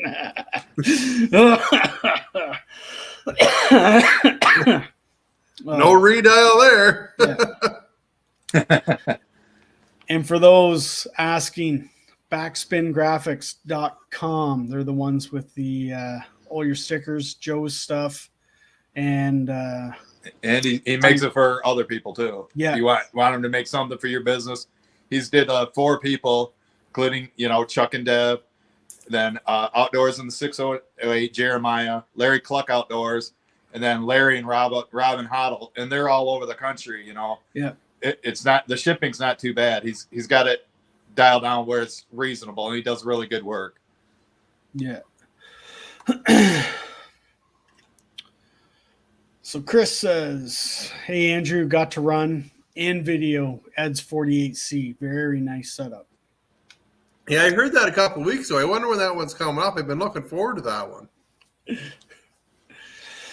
Because I think he's, 15 to 20 videos. So that's got to be close now. Yeah, it's got to be coming up close. He puts a pile of work into it. It's just absolutely incredible, the videos he does, and that's amazing. And the quality. Oh yeah, they're awesome. Yeah. James, I missed the videos of you and Jerry cutting and splitting his wood. Those were hilarious. I had a visit with Jerry today at the kitchen table right here. I had a beer with him this afternoon, so I'll let him know you said that, James. I know he's been he's always busy though. That's the hard part about Jerry. He's always freaking busy.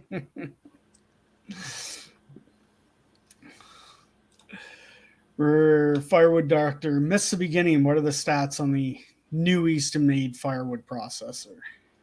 We'll do it quick this time for the guys that missed it. If you want to hear the whole thing, it was at about the 6-minute mark when we talked about it of this. Yeah, so it's going to be an 18-inch cut diameter. Going to focus a lot on being able to be fast in that 6 to 12-inch stuff. It'll be 24-ton, 40-inch blade. No cab, no heat, AC on it. It'll be just a standard machine with single joystick control, and it's going to be able to do about 10 full cord an hour. That's pretty good. 10 full cord an hour. Oh, that's funny. I had to, all of a sudden copy 10. What? What's that? Again, I think it was about the 6-minute mark we started talking about that. We're more in depth of that. So if you want to go check that out again, once we're done here tonight, you can go back and go right to that spot again. Oh, the gas prices are just like all over the place here. Sudbury, $1.45, $1.95 for diesel. That's about what it is here. Oh, here's the rumor mill. I heard you were in the process of designing a kindling machine as well. Is this true? Oh, we'd absolutely love to do one. It's just a matter of finding the time to do it. Yeah. We really want to be able to do one. I think in the future you'll be able to see when I keep saying a couple more weeks or a couple more months or whatever on it. We did actually talk about this in the last one, I think. Yeah. So at Easton-made we have 2 guys that do the design work. So Gage and John do all the design work, and these guys are incredibly brilliant human beings. These guys are sharp. These guys are probably the smartest people I've ever met in my life. But Gage is working on the 40C right now, and John's been working on Stonemaker. So John's been working really heavy on Stonemaker the last probably 3 or 4 months, and Gage is doing the small processor. So when that's done, hopefully we'll have time to explore that a little bit more. So I got to take a union break. Oh.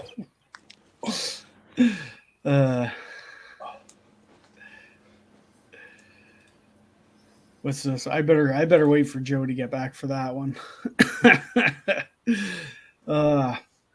For all those, we're talking about getting the backspin moongraphics.com. This is the man right here. The Moon Man 4. He's the one that's done the design and the wrap on Joe's truck and for Iron Oak Sawmill. They've done Chuck and Deb's stuff. So you'll be able to get it all there if you're looking for anything. James, Andrew, well worth a trip out west. Gorgeous country.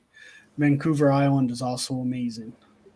Yeah, I think for sure. I don't know whether we're going to go this summer or next summer or whenever, but I definitely want to make sure that's on the bucket list to make it out in that part of the country and tour around. So, yeah, my I can't even remember what year my cousin got married out there, and I want to say Northern California, but wherever they were, I'm like, oh, I'd love to go out there. It was just the timing was wrong for us to be able to go out and see it. yeah. Go out there, but they were in the woods where they got married. It was forest where they were. It would have been cool to see, that's for sure. We have a lot of family on like this side of the mountains, like in Alberta and stuff. And then my sister's, actually my one uncle was in Prince George for years and years. Bruce was in Prince George, and then my sister lived in Langley for a couple of years too, right on the island. So it'd be nice to see that. Yeah. So Joe, I waited for you to get back here. Chris in the Woodyard. He's had Lyme disease about 2 years ago. Not fun. And his brother Ken has it now again for the second time. Yeah, I think he took off, but I'd like to know what his symptoms are. Because what I heard, it affects every person differently. Yeah. Everybody's different, yeah. So there's just some more stuff you can look into. Yeah. Or guys you can talk to. Someone to talk to, I guess, is half the battle. Back River Firewood. I think I meant, excuse me, might send Joe a bundle machine when my 6 new bundlers come in. It might be a few months, Joe. Well, that'd be awesome. There you go, Joe. I get tired of tying the twine. I can't do it when it's cold. And with this power outage we just had from the ice storm, I just took bundles up to the store, and they're almost all gone. Yeah. So I got wood. I just got to get it split. But I'm not doing it unless it's at least 40 degrees Fahrenheit, which is like, 5 degrees Celsius or something like that. Yeah. We got Patty and Jeff. They found a hotel. So good night. Enjoy your night and safe travels tomorrow. We got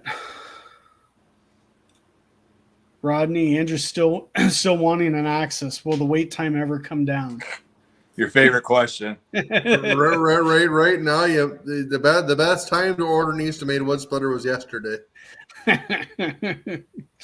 It's funny too, because we get to the point where we're starting to get kind of caught up again. Then once we're able to tell guys that at a shorter lead time, it seems to fill right back up again, which is good. It's great for us, but it's we just have like. In the future, we're going to expand the shop, but we just don't have the capacity right now. And with the supply chain and stuff, it's so hard to commit to adding an extra 30 or 40,000 square foot on the building and being able to get all the stuff, right? So it's. Yeah. It's probably take a long time to get, like you were talking about, changing all your orders on your pumps. And then now you got to speed up that, increase that. Well, it takes about a year to change them. So if I wanted to order more stock now, I would have to order more stock for this time next year. Yeah. So it's tough. That's why it's steady across the board. Yeah. And we're at the point now where it makes sense to do that. Like we went through a pretty heavy restructuring here between merging both the companies and rearranging the shop and stuff. So we're at the point now where it's we're making good money again, so it's feasible now. So yeah. Question of the day, Andrew, how's the stacking machine coming along? I want one. I wish I could. Isn't that something? Wouldn't that be a hell of a machine? It's the actual concept is already out there. Oh yeah, like what we need to do is get a robot that goes woo and drinks beer and downs Miller Lights. That's what we need. A robot that downs Miller Lights. That's right. But you look at the multi-pack system and how they get wood going in there. That is basically the setup right there. You just need it to get the wood in there inside and for it to move along. Yeah. But it's there. It's cost effective. Like the Moon Man. He said, "You mean grandkids?" Good job for him. Yeah.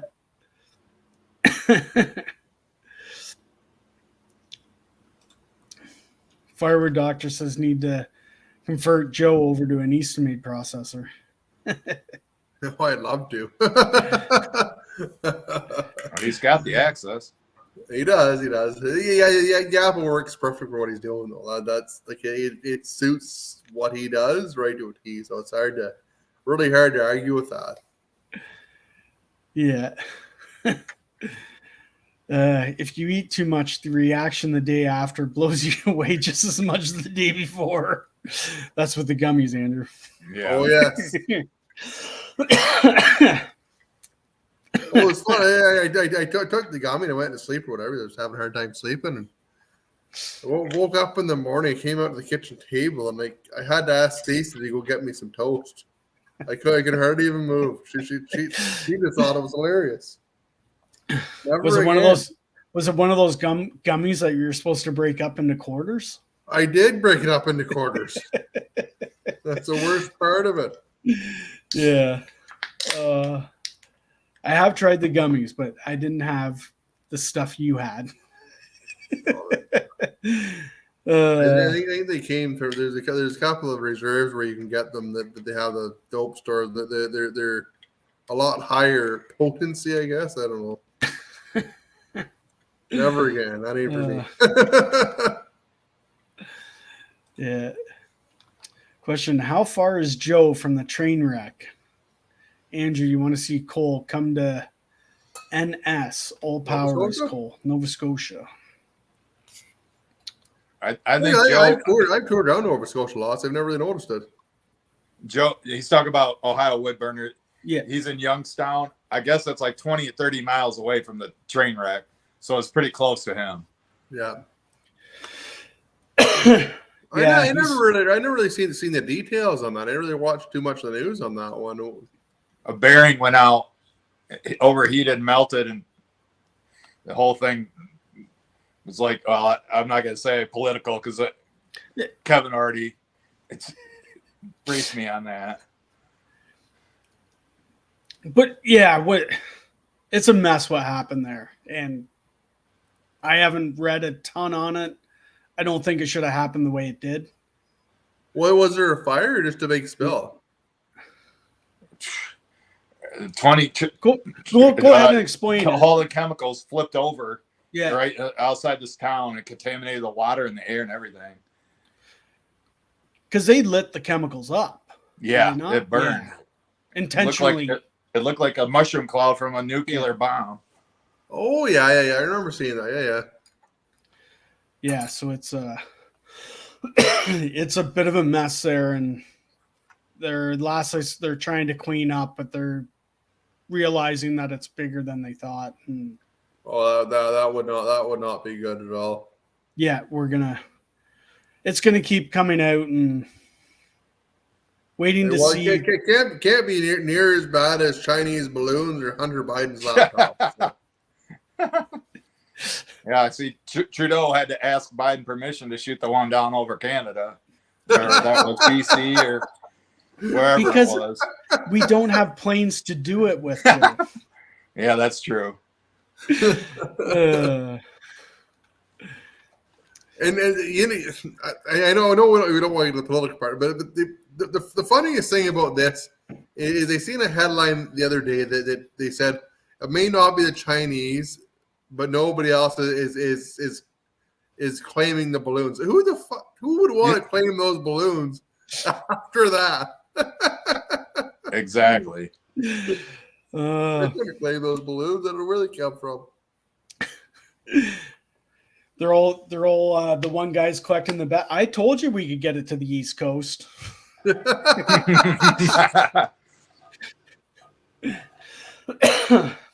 Yeah, but that's something else, man. I'll tell you. That's sad. That East Palestine, that is sad what's going on there, though. I feel real bad for those people. Yeah, that's wild. And surrounding areas Yeah, that are affected. it's right on the border of Pennsylvania. Yeah, and then not too far from the Morgans and other big YouTubers down that area. I think the Morgans are just northeast of Pittsburgh is where I think they are. Yeah. Adam Barba's right there. Adam Barba's not too far from them. He's in that area. 20 acres. yeah. Adam, yeah. A lot of guys through there. Earth and Bloom, that's something I haven't heard about in a while. The Stone Maker looks very interesting. I'll do some testing for you. That sounds good. We got Cowboys in the house too. Yeah, I see him. Better say hi, Cowboy. He idolizes you, Skitter Kev. I chatted with him. Oh, it was a few weeks ago. Oh, cool. Yeah, we had a chat. Excuse me, Kevin. I may have missed it in the chat, but how many got to see the One-Eyed Customs review of Adam's Axis? Has anyone ever asked for 2 log lifters instead of just 1? I haven't seen that one. Actually, I'll have to check that out.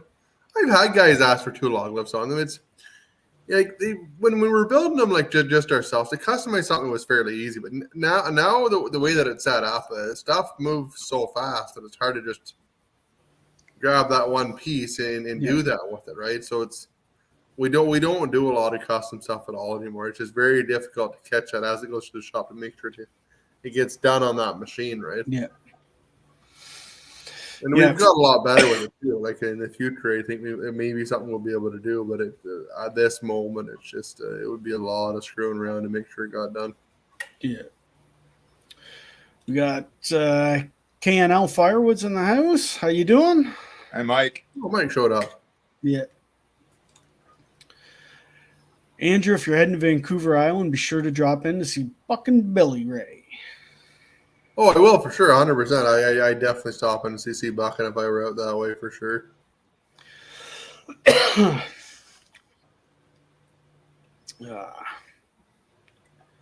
He's got a van. Oh, he's talking Dan from Buckin' Firewood. He's going Sudbury to Barrie to pick up totes. That's a good hike for him. It is a good haul. Yeah. Andrew, I have a friend on the island. He runs an Axis. You should look him up. He's a great tour guide. I'm sure he would be a fantastic tour guide, as a matter of fact. He's got quite the Ubers. I would love to go for a drive in one.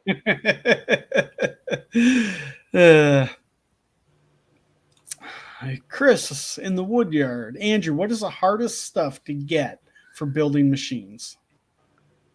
Processors and engines. I'm 100%. It is engines. We can't even engines.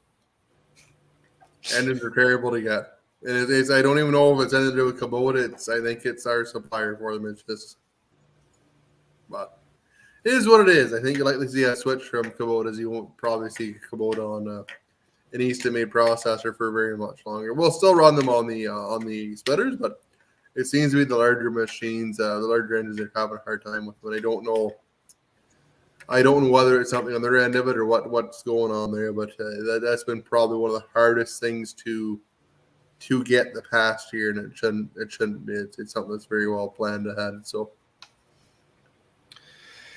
yes, we're happy. We're happy with the Kubota. We obviously run the Kubota skid steers, but be sad seeing you go away from them. But understand it, you got to do something, right? Yeah, 100%. We're kind of in between Yanmar and Cat. It's kind of who we're looking at. I think Cat's got a lot better on their end of it. I think they've got a lot better organized.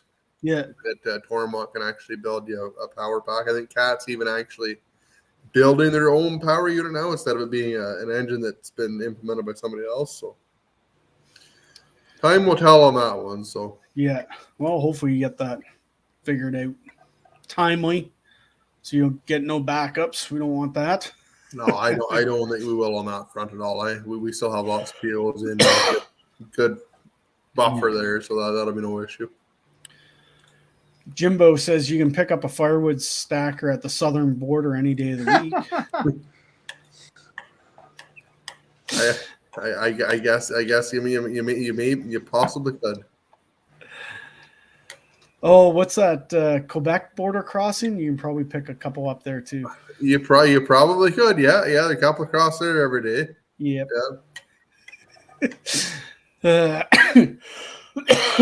It's kind of neat too. Like when you I don't know how it is on the western side of like going through like Manitoba, Saskatchewan, Alberta, but like we crossed a place called Gore's Landing into Maine, and like it's like an ice hut.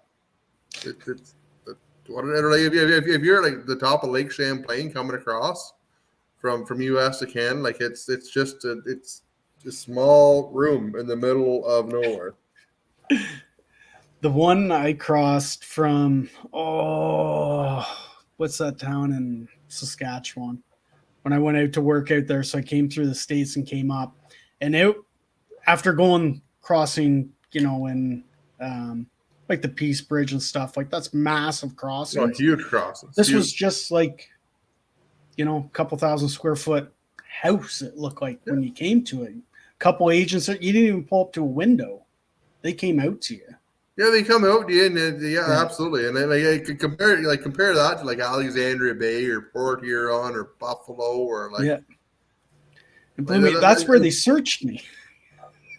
Yeah, honestly, we've had the worst luck at those crossings. Yeah, and I think it's just because like they're not near as busy, right? Yeah, they kept asking me if I had ecstasy. Oh yeah, I don't no, I'm like, never done it, never had, don't have it. I got nothing. Kept asking me 3 times. They asked me. I'm like, nope. I couldn't believe it. They must have had a tip of something coming across there. I don't know. I would have been in my. I have no idea, but and then it'd be one of those things. Those particular crosses would probably have time to do that. Where like, I've crossed Alexandria Bay before, where you're there for an hour, 2 hours, like sitting in line, like it's backed up that bad. It's like, how do you cross? How do you check all those cars? There's no possible way you ever would. Yeah, I don't. It's great. Like, it blows me away. Even when I went down to Bunyan, how busy it still was. Like, it didn't seem any different than when we crossed in previous years. Like, it was just rammed. Yeah, and all the things were open.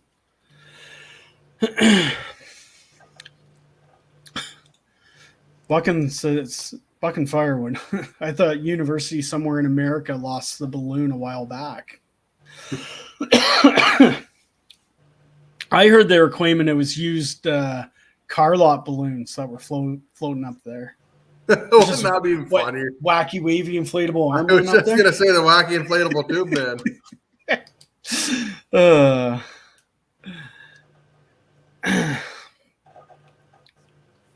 And back to the stacking machine that people want. Yeah. My opinion, the only time the firewood should be stacked is at the customers.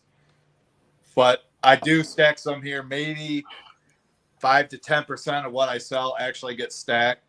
I try to find dry blocks so I can just split it right into the truck and go to the customer. Yeah. Not split it on the ground and pick it up and stack it and then have to load it again. I mean, eliminate as many steps as possible of handling the wood.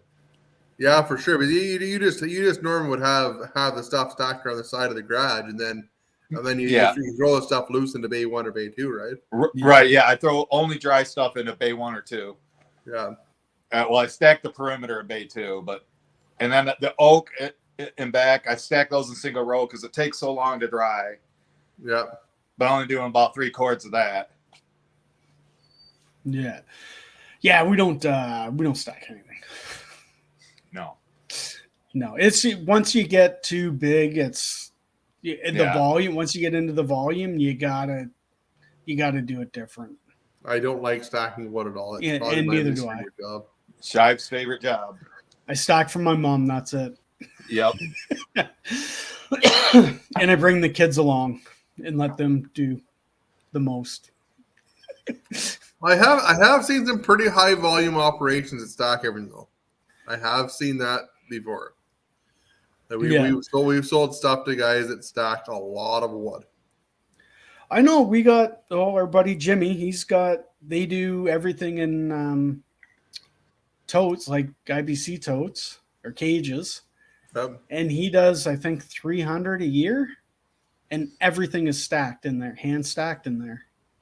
But he's got guys from their other business that they keep busy doing it. But he gets it all stacked in there, and that's a chunk of firewood to stack. Oh, it is. Yeah. My buddy Stevie's in the house. Andrew, could a dump valve be put on a farm store splitter to speed up a faster cycle time, or to get a faster cycle time? You won't see an advantage of it because you're not going to have enough resistance there that it brings the pump into the high pressure stage when it cracks. That's the issue with that. So like the reason we put it on there is because if we don't have the dump valve on there, there's enough resistance when the cylinder cracks that it puts it into the high pressure stage. So you lose whatever you would gain from having the bigger auto. So there'd be, if you gained any, I would be amazed at it. It may be a little wee bit, but it'll be negligible. Yeah, well, hopefully that helps you, Stevie. He was out splitting today, so his machine was working. Sent me a video of it. It's working pretty good. One Eye Customs video was out today. We're talking about a guard in front of the operator to keep the wood from popping out and hitting the operator. A neighbor's dug modification coming. I don't think I've seen One Eye Customs. I'll have to look him up. I'll have to check it. We've had people ask what a guard in front of, but the problem you run into with that is you can't really limit the diameter of wood unless you want to bring it up far enough that it really impedes you being able to work then. Yeah. And if you can run a chainsaw, for the most part, the wood doesn't pop out because you've cut it square. So.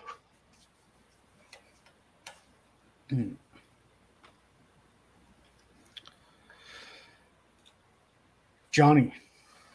Oh, yeah, Skidder Kev, aren't you the guy who drives out every single log backwards with a high-powered track loader? Yes, that is correct. We do that. There's changes. There are changes coming. You're going to see very shortly. You may still see the skid steers, but there are changes coming.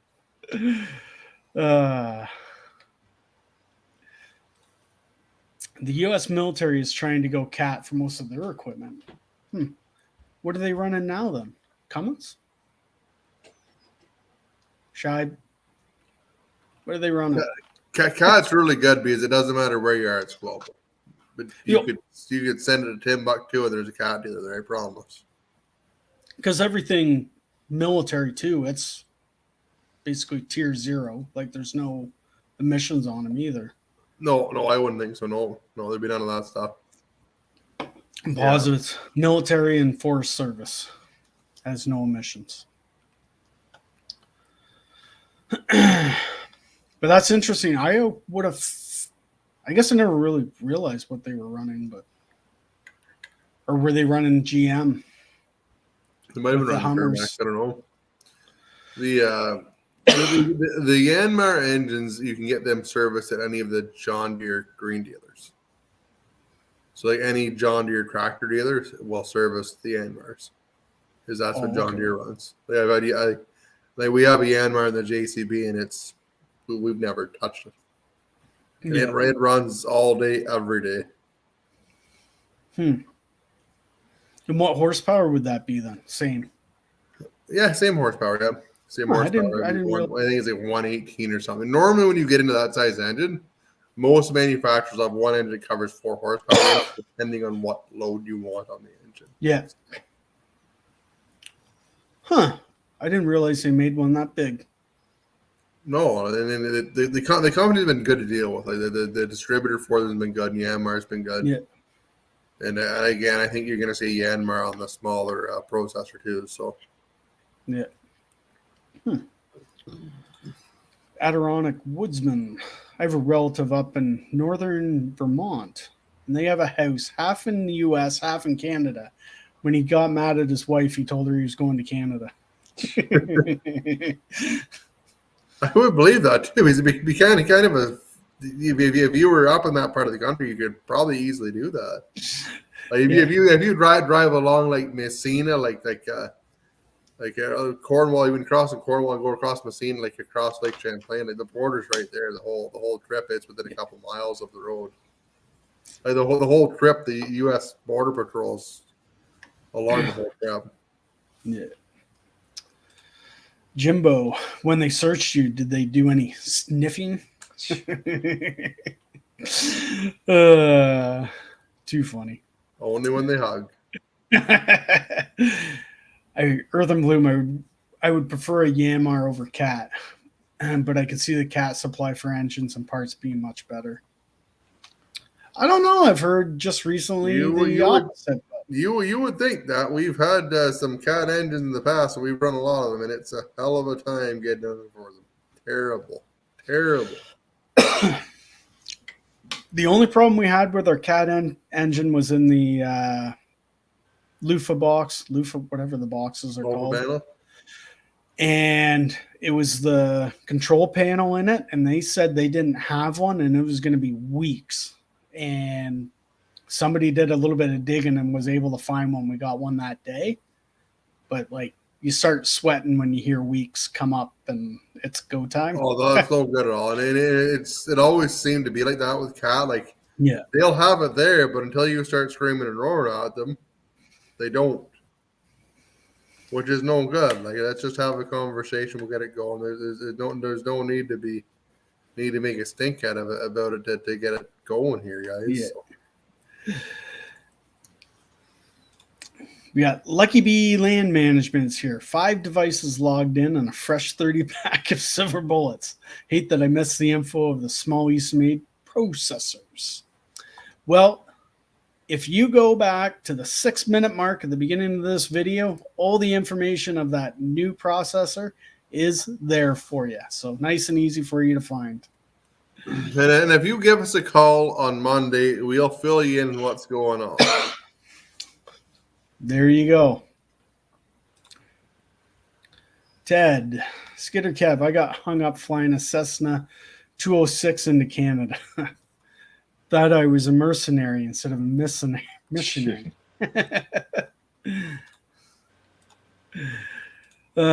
James, just got Henry to start ordering steel, and you'll have lots in your hand to up production. Yeah, that's exactly. Yeah. Too funny. Chris, Joe, what kind of wood do you sell the most of? Probably ash, but cherry is a lot of that too. Maple, but oak. But I would guess cherry just because there's just so much of it around here, and I got restaurants that buy it, and it's a good all around firewood. I sell it for campfire wood, for smokers, or winter heating, but ash too. But we're running out of those. Yeah, we're ash. Ash is like our go-to, but that's going to come to an end. You're going to see not much of that left. Yeah, it started in Detroit, the Toledo area, in like 2002, and just spread everywhere. Yeah, it's a mess. Zach, Andrew, you should come out with a firewood bundler.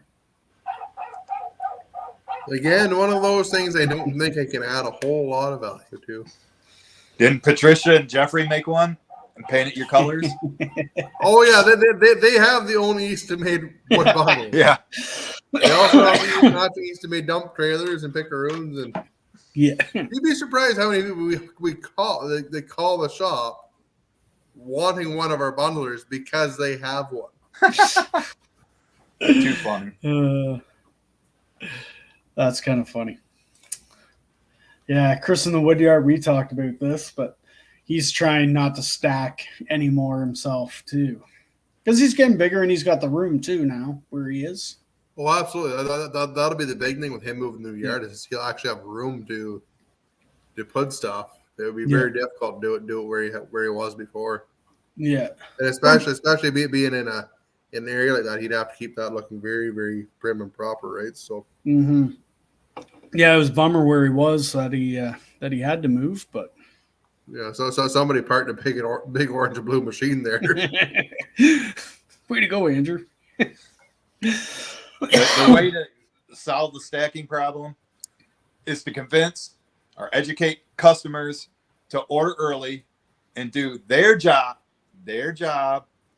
of drying the wood. Yeah. And stack it there. Process green wood into your truck or trailer, deliver it, let them pay you to stack it. See you next year. That'll be ready, and then have like 2 spots, one of drying wood and one of dry wood. And when the dry wood's gone, replace it with green wood and go to the next one. Easier said than done. Been trying it for 12 years. Yeah, if you can get customers cycle through like that, you'd be golden, right? You'd be set right up. That was our biggest thing. We're busy in the winter logging. You had to get customers, these green, we call them green customers, that buy in the spring so you can get all those orders, cut, split, deliver. You give them some incentive, a bit of a break, and you can move it, right? That's what you got to do. You got to move it. We'd never be able to fit it all in our yard if we didn't do green deliveries. Yeah. Like you just don't have the room. And then you're handling it too much. Takes up so much space. You sell, 800 cords a year? Yeah, somewhere in around there, yeah. Yeah, I'm not the exact number, but it's somewhere in. That would be pretty close. Give or take. This year, hopefully March is cold and people start burning some of that inventory because how mild it was. You know what really helped Chris out a whole lot is a disc strainer. Then he wouldn't have to throw it in by hand either. That's right. Because he's got the tractor to load it. I'm thinking of you, Chris. Yeah.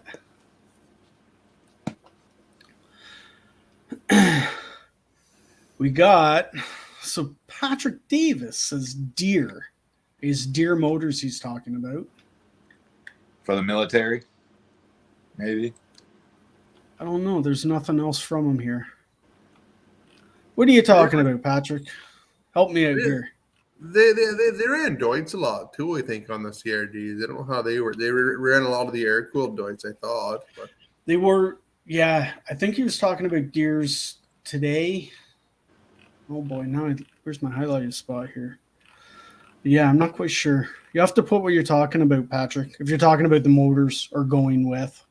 I'm not quite sure. Oh, I'm way out of line here. There we are. Earth and Bloom, I think removing the guard is the best idea for the axis, as there's not much of a need for a guard with those real large rounds, just small rounds, as they have the highest chance of flying, which he's right on that. And really, if you cut your wood square, that's less of a reason of it kicking out. We've thought about that a lot, like whether it's worth doing that, and I don't. If you're paying attention to what you're doing, it's really not too big of a deal. We even thought of having a set of I don't know what I want to say there, like a couple of spikes that come up from the bottom to hold the wood, but I think anything like that, it's just going to be a pain in the ass to do it, and even some sort of grip tape or something on it. The nice thing about it is you can move stuff so quickly, right? So anything that's on the deck would be not beneficial. Yeah. So Shibe says Detroit's cats in the old 6.2 GM engines. The new machines taking over for the Humvees has a 30 max on it. Oh, yeah. Wow, I didn't really... Because I knew Detroit's... That's why they've produced so many engines, because they're producing them for the military. But, the Humvees. I think most of the Humvees have those old 6.2s in them. I don't even know... I wonder if Shibe can say when they quit putting the 6.2s in them. I think they ran them for years and years and years, even after they got rid of them. Well, which is strange too, because they're not known to be a reliable engine. Yeah. Yeah, The fuel modules, injection pumps, and stuff on them, like it sounded like a bag of wrenches starting up in the thing when you fired them up when they were cold.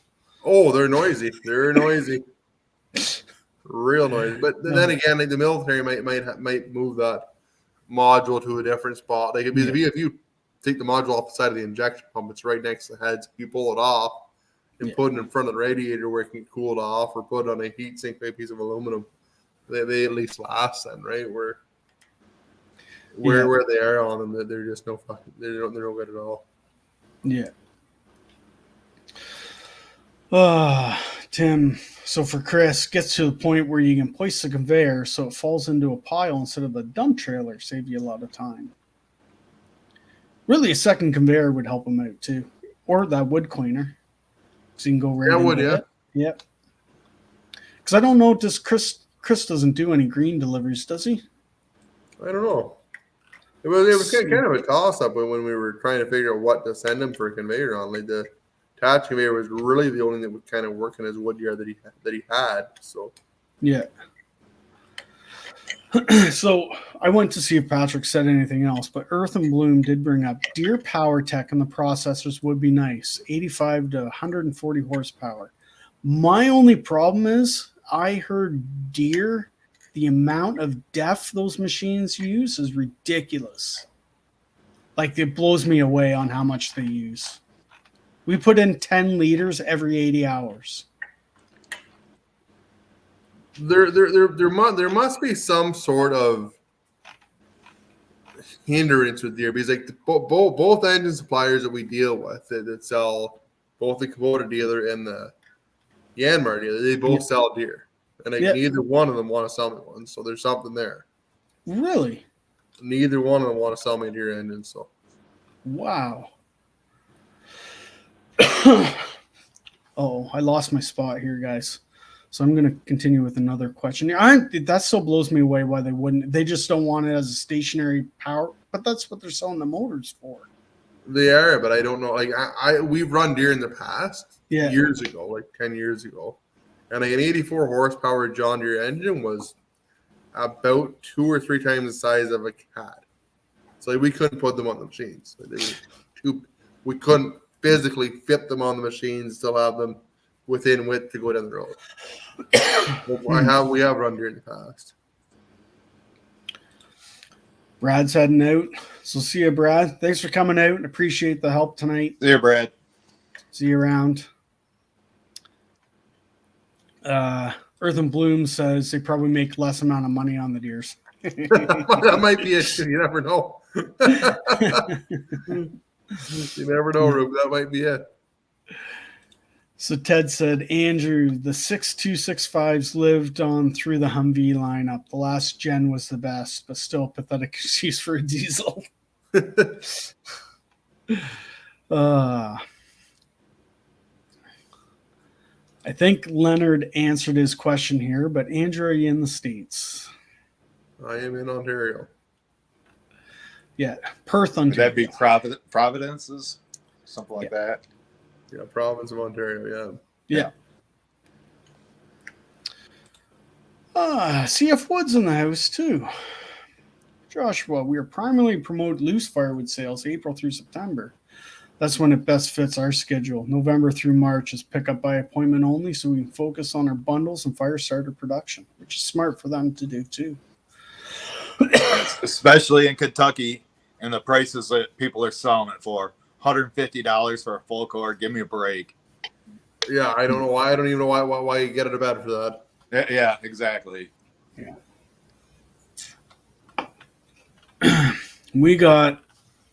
I'm going back in the questions here now, but K&L Firewood, we talked about this before in our live stream. They're saying some ash trees are starting to genetically become resistant to the ash borer. We'll see what the future holds. This is going to be very interesting to see what happens with it. I know the University of is there University of Pennsylvania or Pittsburgh? Yeah, maybe? Penn State. Yeah, Penn State. I think it was there. They had some plantations there, and they had some trees died, got boar in them, and other trees got nothing in the same plantation. So they're thinking there's some resistance there. So now it's regrowing and seeing what happens. They seem to do a lot of that stuff there. I know they have I think they have a wood show there at some point in the year. Yeah, they won't be back in our lifetime. It's going to take it's going to be 40, like the 50 elm tree. years for a decent sized tree. Yeah. And there's Bionic Life, same thing. We have a few new ash trees and a couple tree lines starting to grow. Excuse me. Hopefully they'll grow, mature, and repopulate as the EAB moves on. See, we cut woodlots, man, and the smaller ash, there's tons of it. The problem is once it gets, the borer doesn't get into something under 4 inch approximately. So once they get beyond that size, that's when the borer gets in them. But the smaller stuff, they don't bother with. I guess the bark's not thick enough or the cambium layer, whatever. My understanding, I'm no biologist, whatever you want to, treeologist. Arborist? It's about that time I can use that word. Treehouse. So, and here's Shive again. You guys need to start stocking up on other species of wood now for when ash runs out. Bingo. Somebody hit that nail real good. Just don't want to do it. So much work. And I seen Shive commented, and he said he remembered when I had all the wood stacked behind the barn. We built that up in 2017. Had about 15 rows, probably 16 feet long. And when I started selling it in 2018, I got to the stuff in the middle and the bottom. Even though it was stacked, it was packed tight. The stuff on the bottom just was not dry. We got too much oak tree canopy, so we don't get much sun. And it's wet, rains all the time. So you need a drier environment to get it to dry without stacking it with at least 1 foot between the rows. Saw surgeon says, "Oh no, not the educating customer speech again." Their job. Oh, we got him going. Chris in the Chris in the Woodyard, he was saying 2 years left of the ash, and it's anybody's guess what's left, but you're probably right. I saw a couple of those. I think maybe 4, but you never know. I've been hearing that the last 5 years. Yeah. Still come across it. Some of it's still pretty solid. Thank God. Yeah. Round the yard. Good evening, everyone. First time catching Skidder Kev live stream. Lots of familiar folks. Well, thanks for coming around. Appreciate you here. Thanks for coming out. Yeah. Usually a good time. Always a good time. Always a good time. Always a good time. Shy, I believe they had 6.5s in the Humvee at the moment. It's still 6.5s. Yeah. What's the 30 max? What's it? A 6.6. 6.6. That's right. It's a 6.2 and a 6.5 are the same engine. The 6.5 has a turbo on them. Oh, okay. Both equally unimpressive. Yeah. That's right. No, not good. Yeah. Earth and Bloom. Yes, they have found genetically resistant ones. They're saving them in the seed banks and waiting for the bug to kill itself, as they haven't found it evolving to other species. And somebody brought this up about it moving to another species. It didn't do it in Asia when it was over there, so why would it do it here? Which made perfect sense.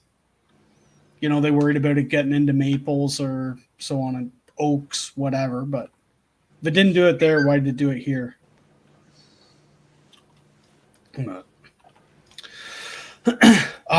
There's my word. Silviculturist?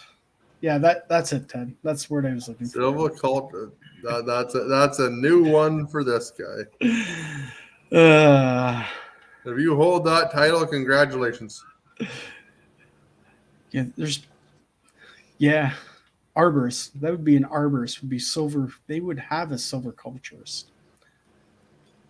Not every arborist would be one of them. Ken says a 6'5" was junk. 6'2s weren't good, but tougher. You just have to grab some wrenches and get in the hood of one of them until you'll eat it. Eat it. Terrible outfit. Yeah. Well, we're all caught up here. Oh, some guys like that though, I guess. Yeah. Oh, one last from James. Andrew, you get any golfing in down south? I did not do any golfing down south. I'm gonna golf. I golfed yesterday. I played around yesterday, and I'll play around tomorrow morning. So Tomorrow morning? Where are you playing In golf? Canada? in the garage on the simulator. Oh, okay. There you go.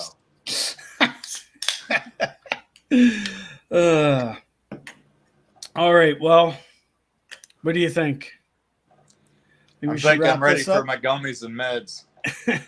Yeah. I see you getting a little bit antsy there, Joe.